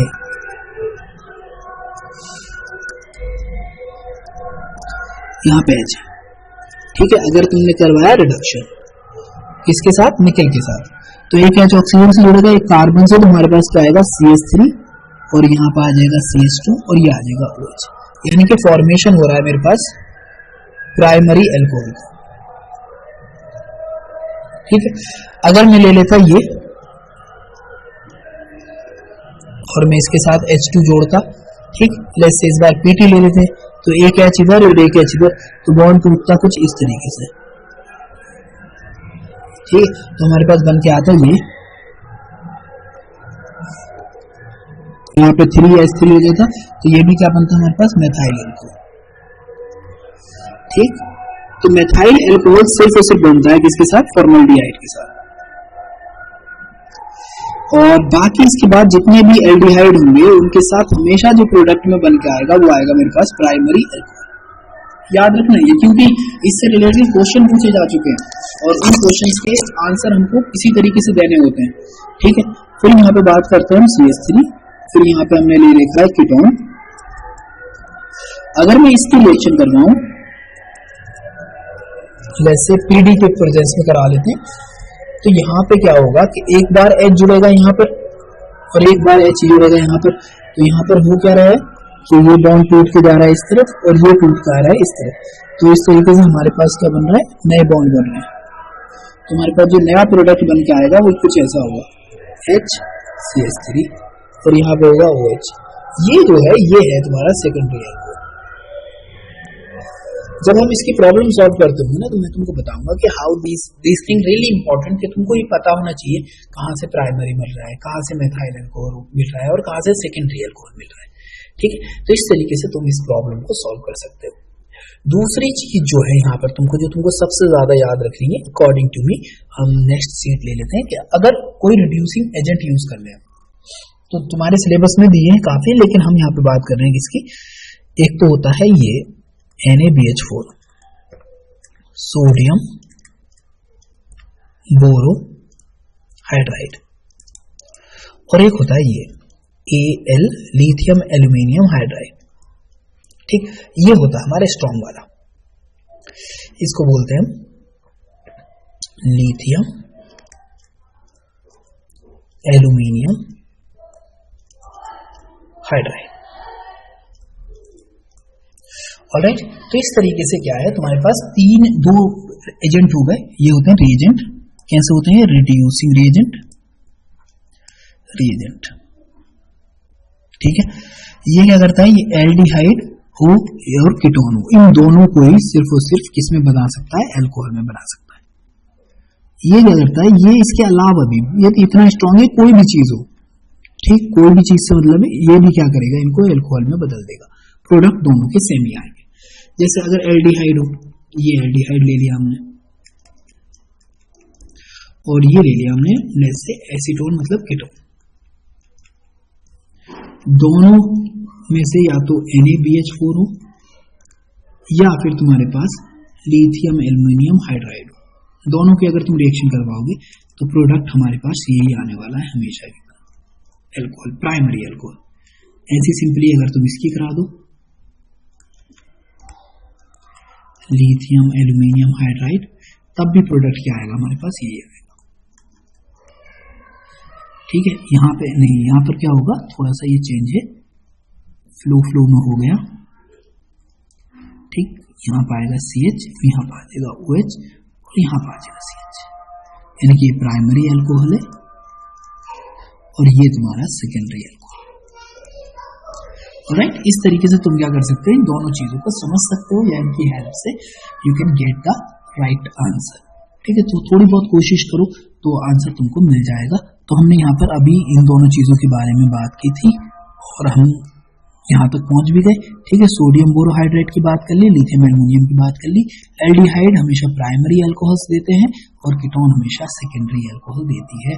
ये पॉइंट बड़ा ही इंपॉर्टेंट है, तो अगर तुमको इसको याद रखना है, क्योंकि जब हम क्वेश्चन प्रैक्टिस पे पहुंचेंगे ना तो उस टाइम हमको इस चीज की बड़ी जरूरत पड़ने वाली है। ओके, नाउ हम आ गए यहाँ पर by reduction of the carboxylic acid and asters, यानी कि ये बात कर रहे हैं कि अगर तुम कार्बोक्सिलिक एसिड का रिडक्शन करो और एस्टर का रिडक्शन करो। अब इससे ज्यादा इंपॉर्टेंट ये है कि तुमको पता होना चाहिए कि कार्बोक्सिलिक एसिड क्या है और एस्टर्स क्या है। तो देखो, कार्बोक्सिलिक एसिड होते हैं ये, अगर किसी के पास ये ग्रुप जुड़ा हो तो वो कार्बोक्सिलिक एसिड है। एस्टर में क्या होता है कि कार्बोक्सिलिक एसिड ग्रुप के अंदर जो H है ये वाला, बस इसकी जगह पे दूसरा कोई कार्बन आ जाना चाहिए। अब वो कार्बन कुछ भी हो सकता है, ठीक है, वो एल्काइल भी हो सकता है, एराइल भी हो सकता है। तो उस कंडीशन में अब ये जो है ये सिर्फ और सिर्फ स्ट्रॉन्ग रिड्यूसिंग एजेंट से ही क्या होते हैं, रिड्यूस होते हैं। जैसे लिथियम एल्युमिनियम हाइड्राइड हम बात कर रहे थे ना, स्ट्रॉन्ग रिड्यूसिंग एजेंट है, तो इसका यूज करते हैं हम, लेकिन ये एक एक्सपेंसिव है भैया, बहुत महंगा आता है, ठीक, तो इसका बहुत लिमिटेड तरीके से या बहुत बेहतर तरीके से इसका यूज किया जाता है। हम इसका यूज भी कर सकते हैं, यानी कि कैटालिटिक हाइड्रोजनेशन भी करवा सकते हैं हम, इसकी प्रेजेंस में निकेल की, प्लेटिनम की या प्लेडियम की, ठीक, इसकी कंडीशन में भी करवा सकते हैं क्योंकि ये सस्ते हैं एज कम्पेयर टू दिस। लेकिन यहाँ पर थोड़ी प्रोसेस में क्या आते हैं, थोड़े बहुत चेंजेस आ जाते हैं।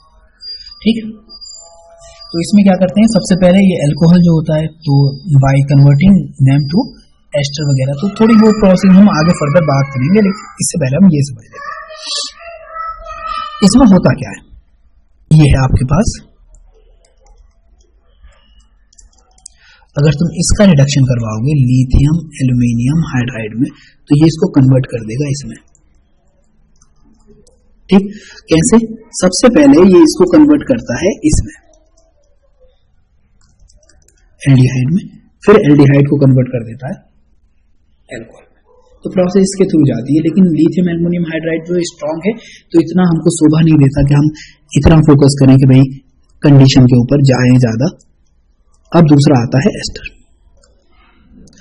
एस्टर का जब करवाते हैं लिथियम एल्युमिनियम हाइड्राइड के साथ तो यहां पर बन जाता है कि पहले एक तो ये बन जाएगा और दूसरा हिस्सा ये सा वाला, ठीक है, तो ये बना लेगा ये।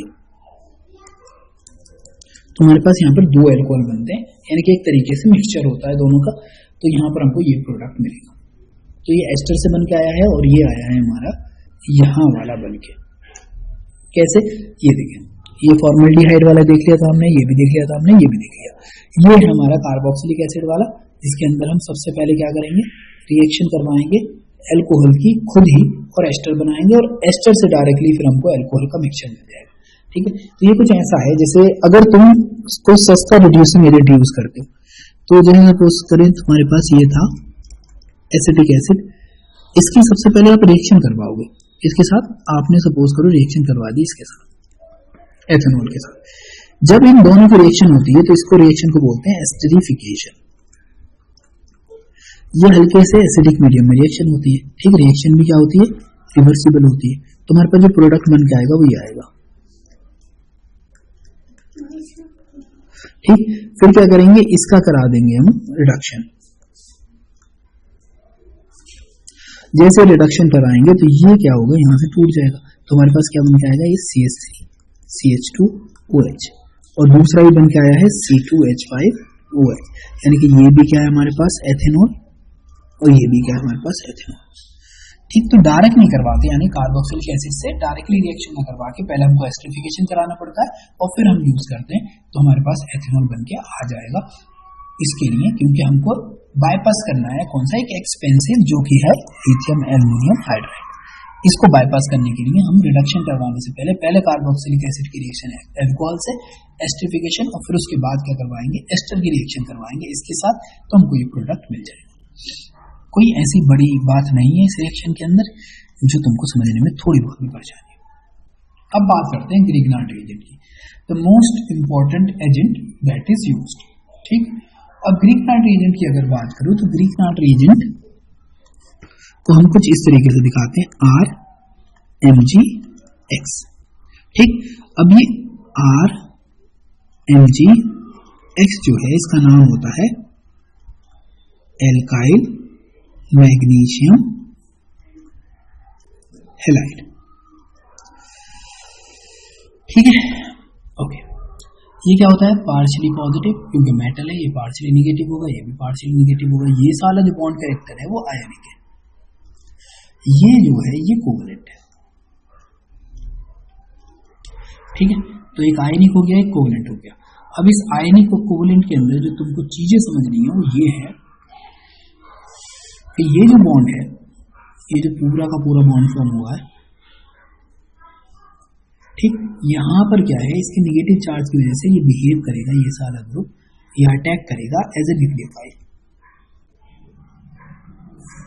ठीक है, अब सपोज करो हमने क्या किया, इसको बना लिया CH3 और ये आ गया मेरा Mg, और हैलाइड में ले लेंगे हम Br, तो इसका नाम क्या हो जाएगा, इसका नाम हो जाएगा मेथाइल मैग्नीशियम ब्रोमाइड। ठीक, अब समझना है कि होना क्या है।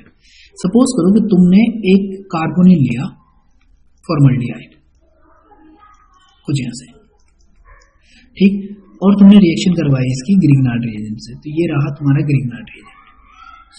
ग्रिग्नार्ड रिएजेंट करता क्या है, यहां से न्यूक्लियोफाइल वाली रिएक्शन है, ये टूटेगा और अटैक कर देगा यहाँ। जैसे इसने अटैक किया, ये टूट के पहुंच गया ऊपर, तो हमारे पास बन के क्या आया, ये था, ये कार्बन था यहाँ पर sp2, यहाँ पर बन के आया ये HCH, यहाँ पे आ गया CH3, ऑक्सीजन पर टूटा होगा तो O नेगेटिव चार्ज आ गया, यहाँ पे आ जाएगा Mg पॉजिटिव चार्ज, और ये आ जाएगा Br। अब क्या होगा, इसका करवाना होता है हाइड्रोलाइसिस, तो हाइड्रोलाइसिस करवाते हैं कुछ ऐसे। ठीक, जब हाइड्रोलाइसिस करवाओगे तो जैसे तुम्हारा वाटर मॉलिक्यूल था, तो वाटर मॉलिक्यूल के केस में आएगा क्या, आएगा कुछ ये HOH। ठीक, और ये बॉन्ड टूटेगा यहाँ से, ये जैसे ये टूटता है हाइड्रोलाइसिस कराने पे, तो हमारे पास मॉलिक्यूल बन के आता है ये वाला, मैंने ये नीचे वाला CH3 लिखा है, फिर यहाँ पे लिखा है मैंने CH2, और यहाँ पे लिखा है मैंने OH, और साथ में बनता है Mg, और ये बनता है OH, और ये आ जाता है Br। ये बन के आ गया। तो ये जो बना है, ये बना है मेरे पास एल्कोहल। कौन सा एल्कोहल बना है, एल्कोहल बना है मेरे पास प्राइमरी। तो मेरे पास प्राइमरी एल्कोहल बनता है किससे, फॉर्मल्डिहाइड से, फॉर्मल्डिहाइड से। ठीक, और ये क्या, कौन सा कार्बन था, ये बन गया था मेरा sp3। ठीक है, पहली कंडीशन याद रखना कि प्राइमरी एल्कोहल दे रहा है कौन, हमारा फॉर्मल्डिहाइड। ठीक, अब बात करते हैं इससे अगले की, जो है मेरा ये CH3C double bond OH। Reaction करवाना है फिर से CH3 Mg और Br। सिंपली क्या होगा, ये जाएगा यहाँ से, अटैक करेगा, और ये ऑक्सीजन ऊपर, और हमारे पास बन के आ गया CH3C O नेगेटिव, एक H ये है, और यहाँ पे आ जाएगा मेरा CH3, और Mg आ जाएगा इसके पास भी, क्यों, क्योंकि इसके ऊपर बचा है पॉजिटिव चार्ज, और ये है Br। फिर क्या करवा देंगे हम, वही एसिडिक हाइड्रोलाइसिस करवाएंगे तो हमारे पास बन के आएगा CH3 CH और ये हो गया OH और एक CH3 आ गया इधर और साथ में निकला क्या होगा, ये निकला होगा MgOH और Br। ये बना मेरे पास कौन सा, सेकेंडरी अल्कोहल। ठीक, अब लेट्स से अगर तुम्हारे पास होता कीटोन और तुम सिमिलर रिएक्शन करवाते, यहां से ये बॉन्ड टूटता, ये जाता, अटैक होता है यहाँ पर, ये बॉन्ड टूट गया ऊपर की ओर, यहाँ पे बन के आया CH3 CO नेगेटिव MgBr और यहाँ पर आ जाता CH3 और ये आ जाता CH3। ठीक, फिर हम करवाते H3O पॉजिटिव, यहाँ पर आता MgOH Br। ठीक है, जैसे हम इसको करेंगे हम क्या देखेंगे कि हमारे पास आ जाएगा ये CH3 COH फिर CH3 और फिर CH3, इसे बोलते हैं हम टर्शरी अल्कोहल। ऑलराइट, तो इस तरीके से क्या होगी, हमारी पूरी की पूरी इक्वेशन कंप्लीट हो चुकी है और रिएक्शन हमारी डन हो गई। ठीक है, अब यहाँ पर जब ये प्रोडक्ट बन जाएगा तो आपने देखा कि जो एल्डिहाइड होते हैं, एल्डिहाइड एक्सेप्ट फॉर्मल्डिहाइड, फॉर्मल्डिहाइड, ठीक, हमको देते हैं सेकेंडरी अल्कोहल, याद रखना। ठीक, क्यों मैं तुमको याद दिला रहा हूं। उसके बाद जो कीटोन होते हैं वो हमको देते हैं हमेशा टर्शरी अल्कोहल, किसके साथ, ग्रिग्नार्ड रीजन के साथ। याद रखना, किसके साथ, ग्रिग्नार्ड रीजन के साथ, ग्रिग्नार्ड रीजन के साथ। सिर्फ और सिर्फ फॉर्मल्डिहाइड देता है हमको कौन सा, सेकेंडरी अल्कोहल, वो प्राइमरी अल्कोहल। फॉर्मल्डिहाइड देता है हमको प्राइमरी अल्कोहल। याद रखना इस चीज को, क्योंकि that is going to be used in questions a lot of time. ठीक है, तो ये हमने इक्वेशन की मैकेनिज्म देख ली है ऑलरेडी, तो हमको इससे कोई लेना देना है नहीं, as it is, because we know it. Then ये हमने बात करवाई फॉर्मलिटी के साथ और हमको प्राइमरी अल्कोहल मिल गया।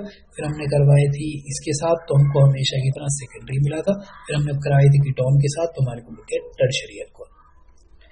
ठीक है, इस तरीके से हम आगे बढ़ गए। रीकैप पे आ जाते हैं।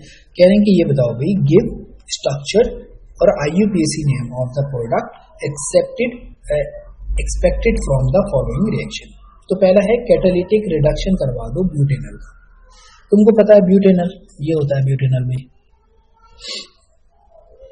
CH3 CH2 CH2 और ये आ जाएगा तुम्हारा ब्यूटेनॉल। ठीक है, कैटालिटिक करा दो H2Ni के साथ। हमको पता है एक एच इधर जुड़ जाएगा और एक एच इधर जुड़ जाएगा। हमारे पास बनना क्या आ जाना चाहिए, CH2 और CH2 और OH। नाम क्या होगा इसका, जो प्रोडक्ट बन के आया है, प्रोडक्ट बन के आया है हमारे पास ब्यूटानॉल।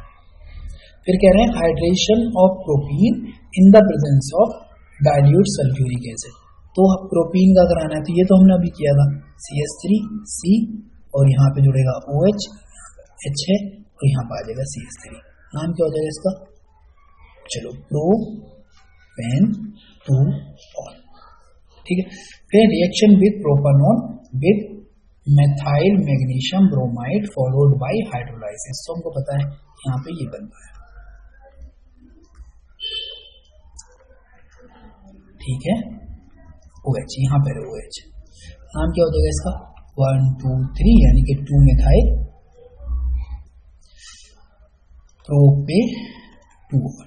प्रोपेनॉल 2। ठीक है, इस तरीके से इसका रीकैप हो गया। जो कुछ क्वेश्चन थे जो हमने सॉल्व कर लिए और इन्हीं क्वेश्चन का आंसर हमको देना था, तो ये इसके आंसर दे रखे हैं, एक बार मैच कर लो। ठीक है, फिर आ गए हम यहाँ पर preparation of phenol. Preparation of phenol, अगर हम फिनोल की बात करें तो हम फिनोल को जनरली बना सकते हैं हेलोएरिन से। ठीक, डॉम्स प्रोसेस के थ्रू। इसमें क्या करना होता है, बस हमको प्रेशर बहुत हाई रखना पड़ता है, टेम्परेचर बहुत हाई रखना पड़ता है। और जब हम इसके रिएक्शन करवाते हैं तो सबसे पहले बन के आता है हमारे पास सोडियम फिनोक्साइड।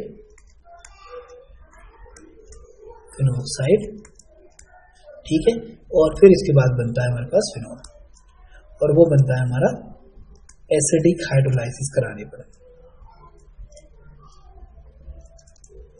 ठीक है, कौन सा हाइड्रोलाइसिस कराने पर, एसिडिक हाइड्रोलाइसिस जब हम कराते हैं तब हमारे पास ये बन के आता है।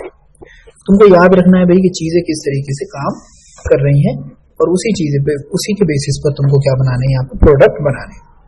ऑलराइट, चलो इसको समझ लो एक बार क्या होना है यहाँ पर। तो जब हम हाई टेम्परेचर पर रिएक्शन करवाते हैं तो रिएक्शन थोड़ी अलग टाइप की होती है, वो हम समझेंगे। Cl ये है और ये है, ठीक है। जब तुम रिएक्शन करवाओगे ना हाई टेम्परेचर पर, किसके साथ, NaOH के साथ, तो भाई NaOH के अंदर होता है OH न्यूक्लियोफाइल। तो ये जो रिएक्शन हो रही है ना, ये हो रही है न्यूक्लियोफिलिक सब्स्टिट्यूशन रिएक्शन, ठीक है। न्यूक्लियोफिलिक सब्स्टिट्यूशन रिएक्शन हो रही है यहाँ पे, ये बात याद रखनी है आपको, ठीक। तो इसको इससे कराना है, जैसे नॉर्मली जो रिएक्शन बहुत ज्यादा टफ है, मतलब बहुत ज्यादा डिफिकल्ट है, होती ही नहीं है, लेकिन जब हम टेम्परेचर और प्रेशर की कंडीशन इतनी ज्यादा बढ़ा दें तो भाई ये रिएक्शन पॉसिबल हो जाती है। जैसे ये जाएगा यहाँ से और अटैक कर देगा यहाँ, जैसे अटैक करेगा ये बॉन्ड टूट गया इस तरफ, तो हमारे पास बन के क्या है, ये Cl और ये आ गया OH और यहाँ है निगेटिव चार्ज। तो यहाँ पे क्या हुआ है, एरोमेटिसिटी लॉस्ट हुई है। अब एरोमेटिसिटी क्या है, एक बहुत ज्यादा इंपॉर्टेंट प्रॉपर्टी होती है किसी भी मॉलिक्यूल को या एरोमेटिक कंपाउंड को स्टेबल करने के लिए। तो अब ये एरोमेटिसिटी जो लॉस हुई है इसको पूरा किया जाएगा। कैसे पूरा किया जाएगा, ये जाएगा इलेक्ट्रॉन इधर और जैसे ये जाएंगे क्लोरीन जाएगी बाहर और हमारे पास प्रोडक्ट बन के आएगा ये,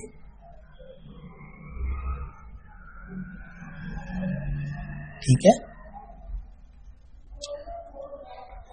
अभी जिस सोल्यूशन में बना है ये, उस सोल्यूशन में पहले से मौजूद था NaOH।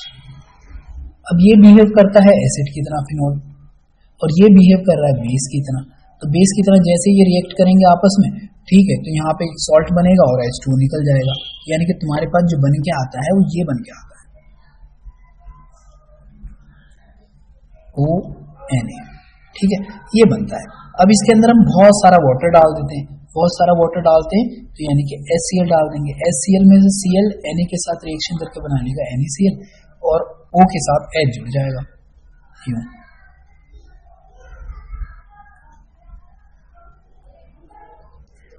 और ये फिनॉल बन गया फिर से, ठीक। तो रिएक्शन के सोल्यूशन के अंदर NaOH होने की वजह से इसका फॉर्मेशन हो जाता है, वरना बनता तो फिनॉल ही, लेकिन वही एसिड बेस रिएक्शन एक रीजन है इसका।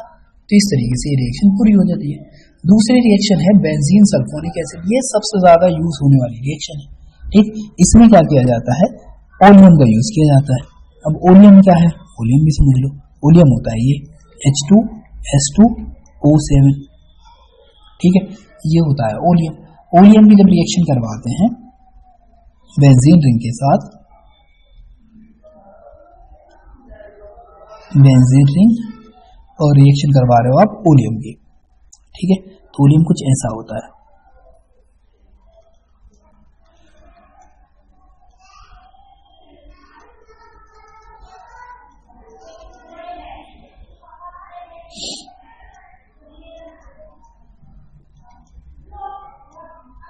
ठीक है, और शायद यहाँ पर, ठीक है, तो ये 6 हो गए, एक ऑक्सीजन बीच में जुड़ा रहता है, ठीक है। तो इस तरीके से क्या होगा कि यहाँ से ये बॉन्ड टूटा और ये अटैक करेगा यहाँ पर, ये बॉन्ड ऊपर जाएगा फिर नीचे जाएगा, फिर इसके बाद क्या करेगा, तो इस वाले बॉन्ड को निकाल के फेंक देगा, बोले भाई भागो यहाँ से, ठीक है। जैसे ये भागता है तो हमारे पास क्या बनी, ये स्ट्रक्चर बन के आई कुछ ऐसी सौड़ी सी स्ट्रक्चर, ठीक है। ये प्लस चार्ज है, यहाँ पे नेगेटिव आ जाएगा, तो यहाँ पे ऑक्सीजन, चलो ठीक है, यहाँ पर ऑक्सीजन और इस साइड में आता है ये OH, साथ में एक H भी है, ठीक है। अब क्या होगा, ये इसकी एरोमेटिसिटी लॉस्ट हुई है ना, तो अब ये रीगेन करेगा, तो कर लो फिर रीगेन अगर कर सकते हो तो यहाँ से ये बॉन्ड फिर से टूट जाएगा इस तरफ, तो हमारे पास जो स्ट्रक्चर आई बन के वो ये O बन के आ गई, ये SO3 और H, ये जो है ये आपको दिख रही है। अब इसकी रिएक्शन डायरेक्टली करवा देते हैं किसके साथ, इसके साथ। तुमको पता है क्या बन क्या होगा, जब रिएक्शन करवाएंगे वही एसिड बेस रिएक्शन होगी, ठीक है। सबसे पहले और फिर कुछ चेंजेस आएंगे और यहाँ पे पूरा का पूरा यही जुड़ जाएगा, फिर से बनता तो फिनॉल ही है लेकिन चेंज सेम होंगे। फिर हम क्या करेंगे, वही जो हमने पहले करवाया था, हाइड्रोलाइसिस, ऐसे भी दिखा सकते हो, ठीक। लेकिन ये यूज इसी वजह से करते हैं कि NaCl निकल जाए और हमारे पास बन के आ जाएगा फिर ये तो फिनॉल चाहिए थी तुमको, चलो इस फिनॉल को पी लो, जितने भी जर्म्स है पेट में सारे निबट जाएंगे। तो ये हमारी फिनॉल बन के आ गई। ये इसकी प्रोसेस है। प्रोसेस समझना इसलिए जरूरी होता है कि कोई एक आइडिया क्रिएट तो हो दिमाग के अंदर, ठीक है। अगला है डायजोनियम, डायजोनियम सॉल्ट के साथ, ठीक है। तो डायजोनियम सॉल्ट वाली तो बड़ी अच्छी रिएक्शन है। इसमें क्या करते हैं कि पहले एनिलीन लेते हैं, कोई भी प्राइमरी हो उसकी रिएक्शन करवा देते हैं हम नाइट्रोजन सोडियम नाइट्राइट से और HCl से, तो हमारा बन के आता है डायजोनियम सॉल्ट। इस डायजोनियम सॉल्ट को बस गर्म पानी डालना होता है और हमारी फिनॉल तैयार हो जाती है। साथ में नाइट्रोजन गैस के बबल निकलते हैं और HCl गैस भी निकलती है, ठीक है। इस तरीके से रिएक्शन हो जाएगी। तो इसके अंदर सबसे पहले हमने ये किया, फिर इसके अंदर हम क्या करते हैं, वही N2Cl, ये नेगेटिव ये पॉजिटिव डायजोनियम सॉल्ट है। बस क्या करना है, वाटर से रिएक्शन करवा देनी है। वाटर से रिएक्शन होती है तो ये जो लोन पेयर होते हैं जाते हैं, अटैक करते हैं यहाँ पे और इसको निकाल के फेंक देते हैं और सिंपली हमको ये मिल जाता है, ठीक है। प्रोसेस के अंदर जाऊंगा तो वही जो न्यूक्लियोफिलिक रिएक्शन थी ना, सेम वैसे दिखाई देता है। साथ में निकलती है N2 और जो H था एक्स्ट्रा वो इसके साथ चला जाएगा, तो इससे ये रिएक्शन होगी। ये भी रिएक्शन बिल्कुल सिंपल है। एक लास्ट प्रोसेस है जो पूछी जाती है, जनरली सबसे ज्यादा पूछी जाती है, और इसमें सबसे ज्यादा क्या पूछते हैं तुमको पता है? इसमें पूछते हैं भाई बाई प्रोडक्ट क्या होगा। ये होता है बाई प्रोडक्ट और इसका बाई प्रोडक्ट होता है एसीटोन, ठीक। तो ये इंडस्ट्रियल प्रोसेस है जिसका मोस्टली यूज किया जाता है मैन्युफैक्चर ऑफ फिनॉल में। क्यों? क्योंकि इसके अंदर दो प्रोडक्ट मिलते हैं और दोनों ही प्रोडक्ट क्या होते हैं, बहुत ज्यादा इंपॉर्टेंट है। इसमें क्या होता है भाई, ये जो हाइड्रो परऑक्साइड जो बन रहा है ये होती है तुम्हारी क्यूमीन, इसे बोलते हैं क्यूमीन। नाम कितना प्यारा है इसका, ठीक। तो एक ये और ये CH3 और एक ये CH3 और यहाँ पे आ गया H, डन। अब जैसे ही तुम इसका ऑक्सीडेशन करवाओगे ऑक्सीजन के साथ, तो ये ऑक्सीजन जो है ना O2 ये जाके बैठती है इसके बिल्कुल हाइड्रोजन और कार्बन के बीच में, यानी कि ये फिनॉल रिंग रहेगी, ये मेरा कार्बन रहेगा, एक CH3 यहाँ आ गया, एक CH3 यहाँ आ गया और यहाँ पे आ जाता है OOH। इसको बोलते हैं क्यूमीन हाइड्रो परऑक्साइड, डन। अब क्या करोगे तुम, यहां पे करा देते तुम acidic hydrolysis. Simply acidic hydrolysis कराना होता है, ठीक है। और जैसे तुम एसिडिक हाइड्रोलाइसिस कराओगे तो यहाँ पर ये सा वाला बॉन्ड जो ये इत्थे जाता है और ये जाता है इत्थे, ठीक। और इस तरीके से क्या होता है, यहाँ पे हमको देखने को मिलेगा कुछ ये OH और बाई प्रोडक्ट बनेगा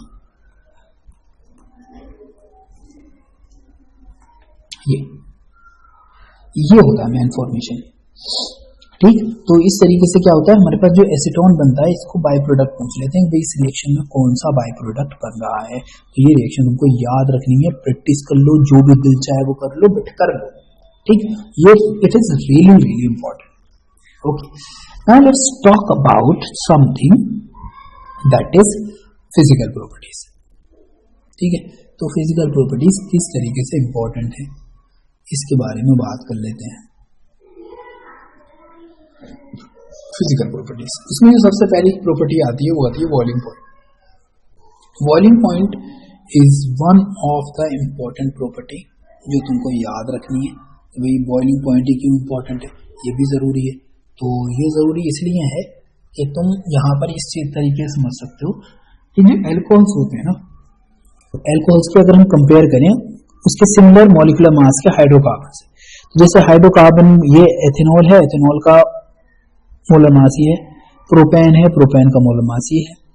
लेकिन अगर हम देखें इसका बॉइलिंग पॉइंट, तो इसका बॉइलिंग पॉइंट होता है +78 डिग्री सेंटीग्रेड, जबकि प्रोपेन का होता है -42 डिग्री सेंटीग्रेड।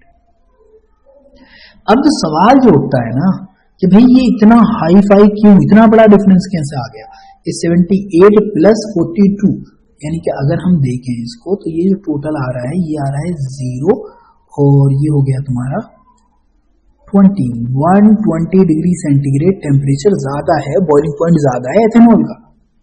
तो ऐसा क्यों है जबकि दोनों का मॉलिक्यूलर मास तो सेम है? तो कौन सी ऐसी कंडीशन है जो इसका बॉइलिंग पॉइंट इतना ज्यादा बढ़ा रही है?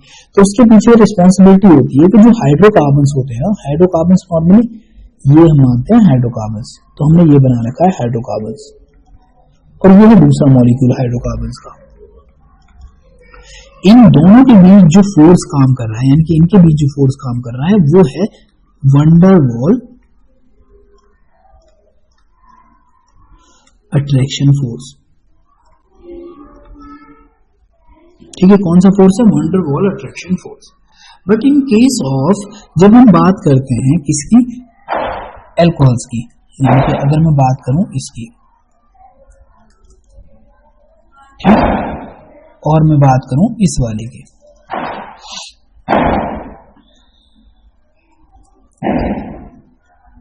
तो इनके बीच में जो फोर्स काम करता है वो फोर्स काम करता है दो फोर्स। कौन कौन से? एक तो है ये हाइड्रोजन बॉन्ड, ठीक, और जो दूसरा वाला जिसकी आप बात कर रहे थे अभी कि वंडरवॉल भी होता है, तो वो वंडरवॉल भी क्या होता है? वो भी होता है। तो एक वंडरवॉल भी है, वंडरवॉल अट्रैक्शन फोर्स भी है, और साथ में हाइड्रोजन बॉन्ड भी है। और जो हाइड्रोजन बॉन्ड है यानी कि जिसको हम बोलते हैं जो ये इंटरमॉलिक्यूलर फोर्स है, इसके पास सिर्फ और सिर्फ वंडरवॉल था, और इसके पास आ रहा है स्ट्रॉन्ग वाला फिजिकल बॉन्ड होता है हाइड्रोजन बॉन्ड, तो वो भी क्या होता है? स्ट्रॉन्ग वाला हाइड्रोजन बॉन्ड होता है, जो मॉलिक्यूल को एक दूसरे से क्या रखते हैं? बांधे रखते हैं बहुत अच्छे तरीके से।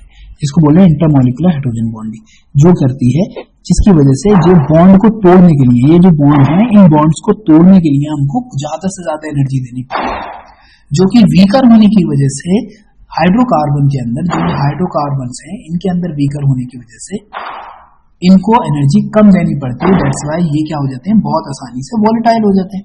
तो ये मेन रीजन है कि इनका बॉइलिंग पॉइंट है ज्यादा। दो पॉइंट याद रखना है। पहला पॉइंट कि इनके बीच में जो इंटरमॉलिक्यूलर फोर्स है वो क्या है? हाइड्रोजन बॉन्ड है, इंटरमॉलिक्यूलर हाइड्रोजन बॉन्ड है, जो इनके बीच के स्ट्रेंथ को क्या कर देगा? बहुत ज्यादा बढ़ा देगा। और जब स्ट्रेंथ बढ़ती है एक बार, तो that leads to higher boiling point. तो इसका बॉइलिंग पॉइंट हायर होने का जो रीजन है वो ये है।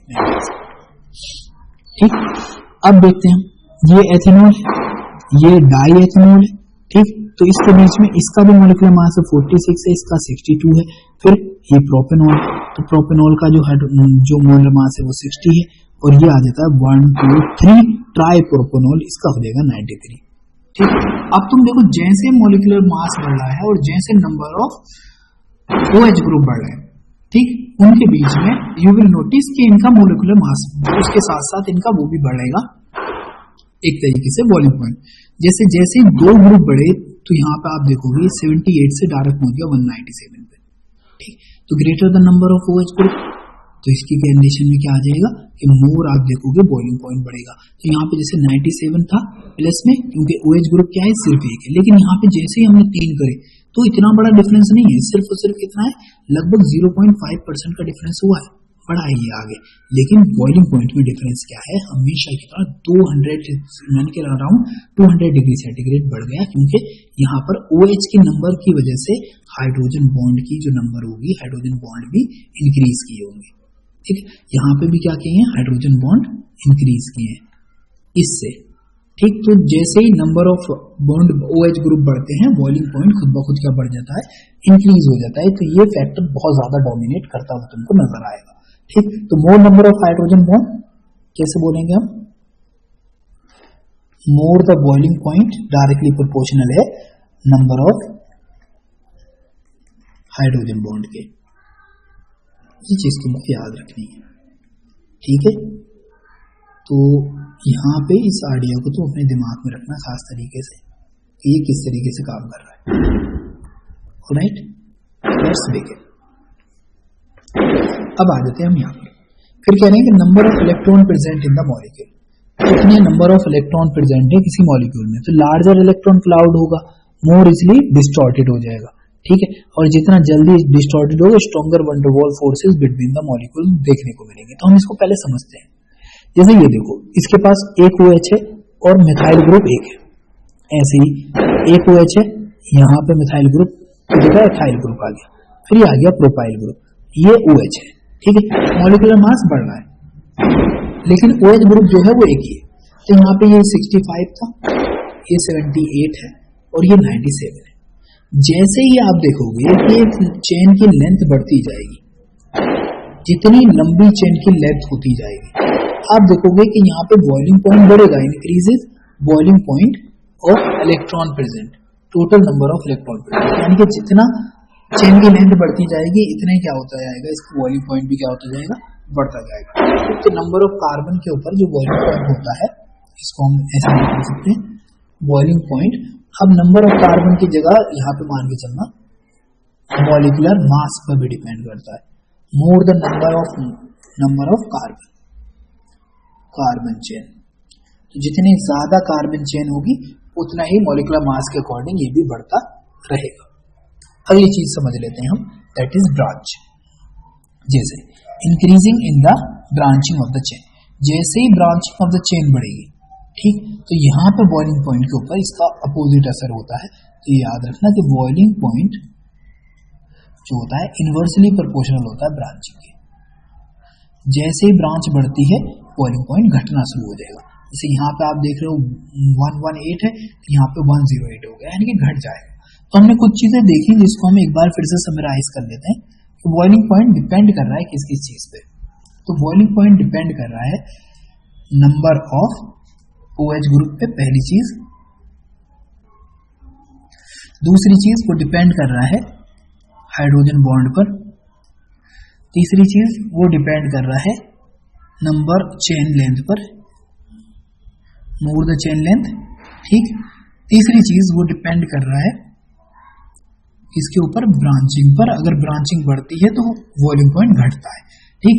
अगली चीज हम इसको ऐड कर लेते हैं मॉलिक्यूलर मास।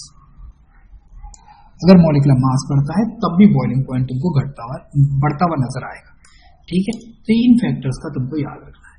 अब बात करते हैं सॉलिबिलिटी की। तो सॉलिबिलिटी को याद रखना कि जैसे ही हम देखेंगे 1 से 2, 1 से 3 तक एल्कोहल जो होते हैं वो सॉल्युबल होते हैं वाटर के अंदर हर एक प्रोपोर्शन में, यानी कि ज्यादा से ज्यादा हाइड्रोजन बॉन्ड बना सकते हैं, हल्के होते हैं तो सफिशिएंटली डिसॉल्व हो जाते हैं। हाइड्रोजन बॉन्ड फॉर्म करते हैं तो वाटर के साथ और ओवरकम कर देते हैं हाइड्रोजन बॉन्डिंग वाटर में मॉलिक्यूल में जो पहले से अवेलेबल थी, उसको आसानी से तोड़ सकते हैं, क्योंकि जब ये बॉन्ड तोड़ेंगे तो नए बॉन्ड बनेंगे। अब नए बॉन्ड भी हाइड्रोजन बॉन्ड बनेंगे तो हम देखेंगे कि 3 कार्बन तक जितने भी अल्कोहल होते हैं वो आसानी से क्या हो जाएंगे, डिसॉल्व हो जाएंगे। यानी कि सॉलिबिलिटी का अगर हम टर्मिनोलॉजी का यूज करें तो सॉलिबिलिटी भी डिपेंड करती है हमारी नंबर ऑफ OH ग्रुप पर या फिर हाइड्रोजन बॉन्ड पर। मोर number of hydrogen bond form होंगे तो इसका मतलब यहां पर क्या होगा, सॉलिबिलिटी भी ज्यादा होगी, ठीक। और जितनी शॉर्टर चेन होगी, ब्रांचिंग यहां पर क्या हो जाती है, ब्रांचिंग हो जाती है डायरेक्टली सॉलिबिलिटी की प्रोपोर्शनल, और चेन लेंथ हो जाती है इनवर्स। याद रखना मॉलिक्यूलर मास भी इनवर्स हो जाता है, तो इन चीजों का तुमको याद रखना है, ठीक। फिर बात करते हैं हम अगले फैक्टर की, वो है केमिकल रिएक्शन। तो केमिकल रिएक्शन के अंदर अगर हम अल्कोहल की बात करें तो वो वर्सेटाइल नेचर दिखाता है। वर्सेटाइल का मतलब होता है कि वो ये कर सकता है न्यूक्लियोफाइल की तरह भी और इलेक्ट्रोफाइल की तरह, ठीक। तो सपोज करें कि अगर वो बिहेव कर रहा है न्यूक्लियोफाइल की तरह और बिहेव कर रहा है इलेक्ट्रोफाइल की तरह। इलेक्ट्रोफाइल मतलब जहां पर वो खुद बिहेव करेगा जैसे वो इलेक्ट्रॉन डिफिशिएंट है और सामने वाली चीज को अपने ऊपर अटैक करने देगा, और एक जगह पर वो बिहेव करेगा जैसे कि वो इलेक्ट्रॉन रिच है, ठीक है। तो इन दोनों चीजों के बारे में यहाँ पे ये बात करेगा। अब केमिकल रिएक्शंस की बात करेंगे हम डिटेल में इससे आगे, ओके।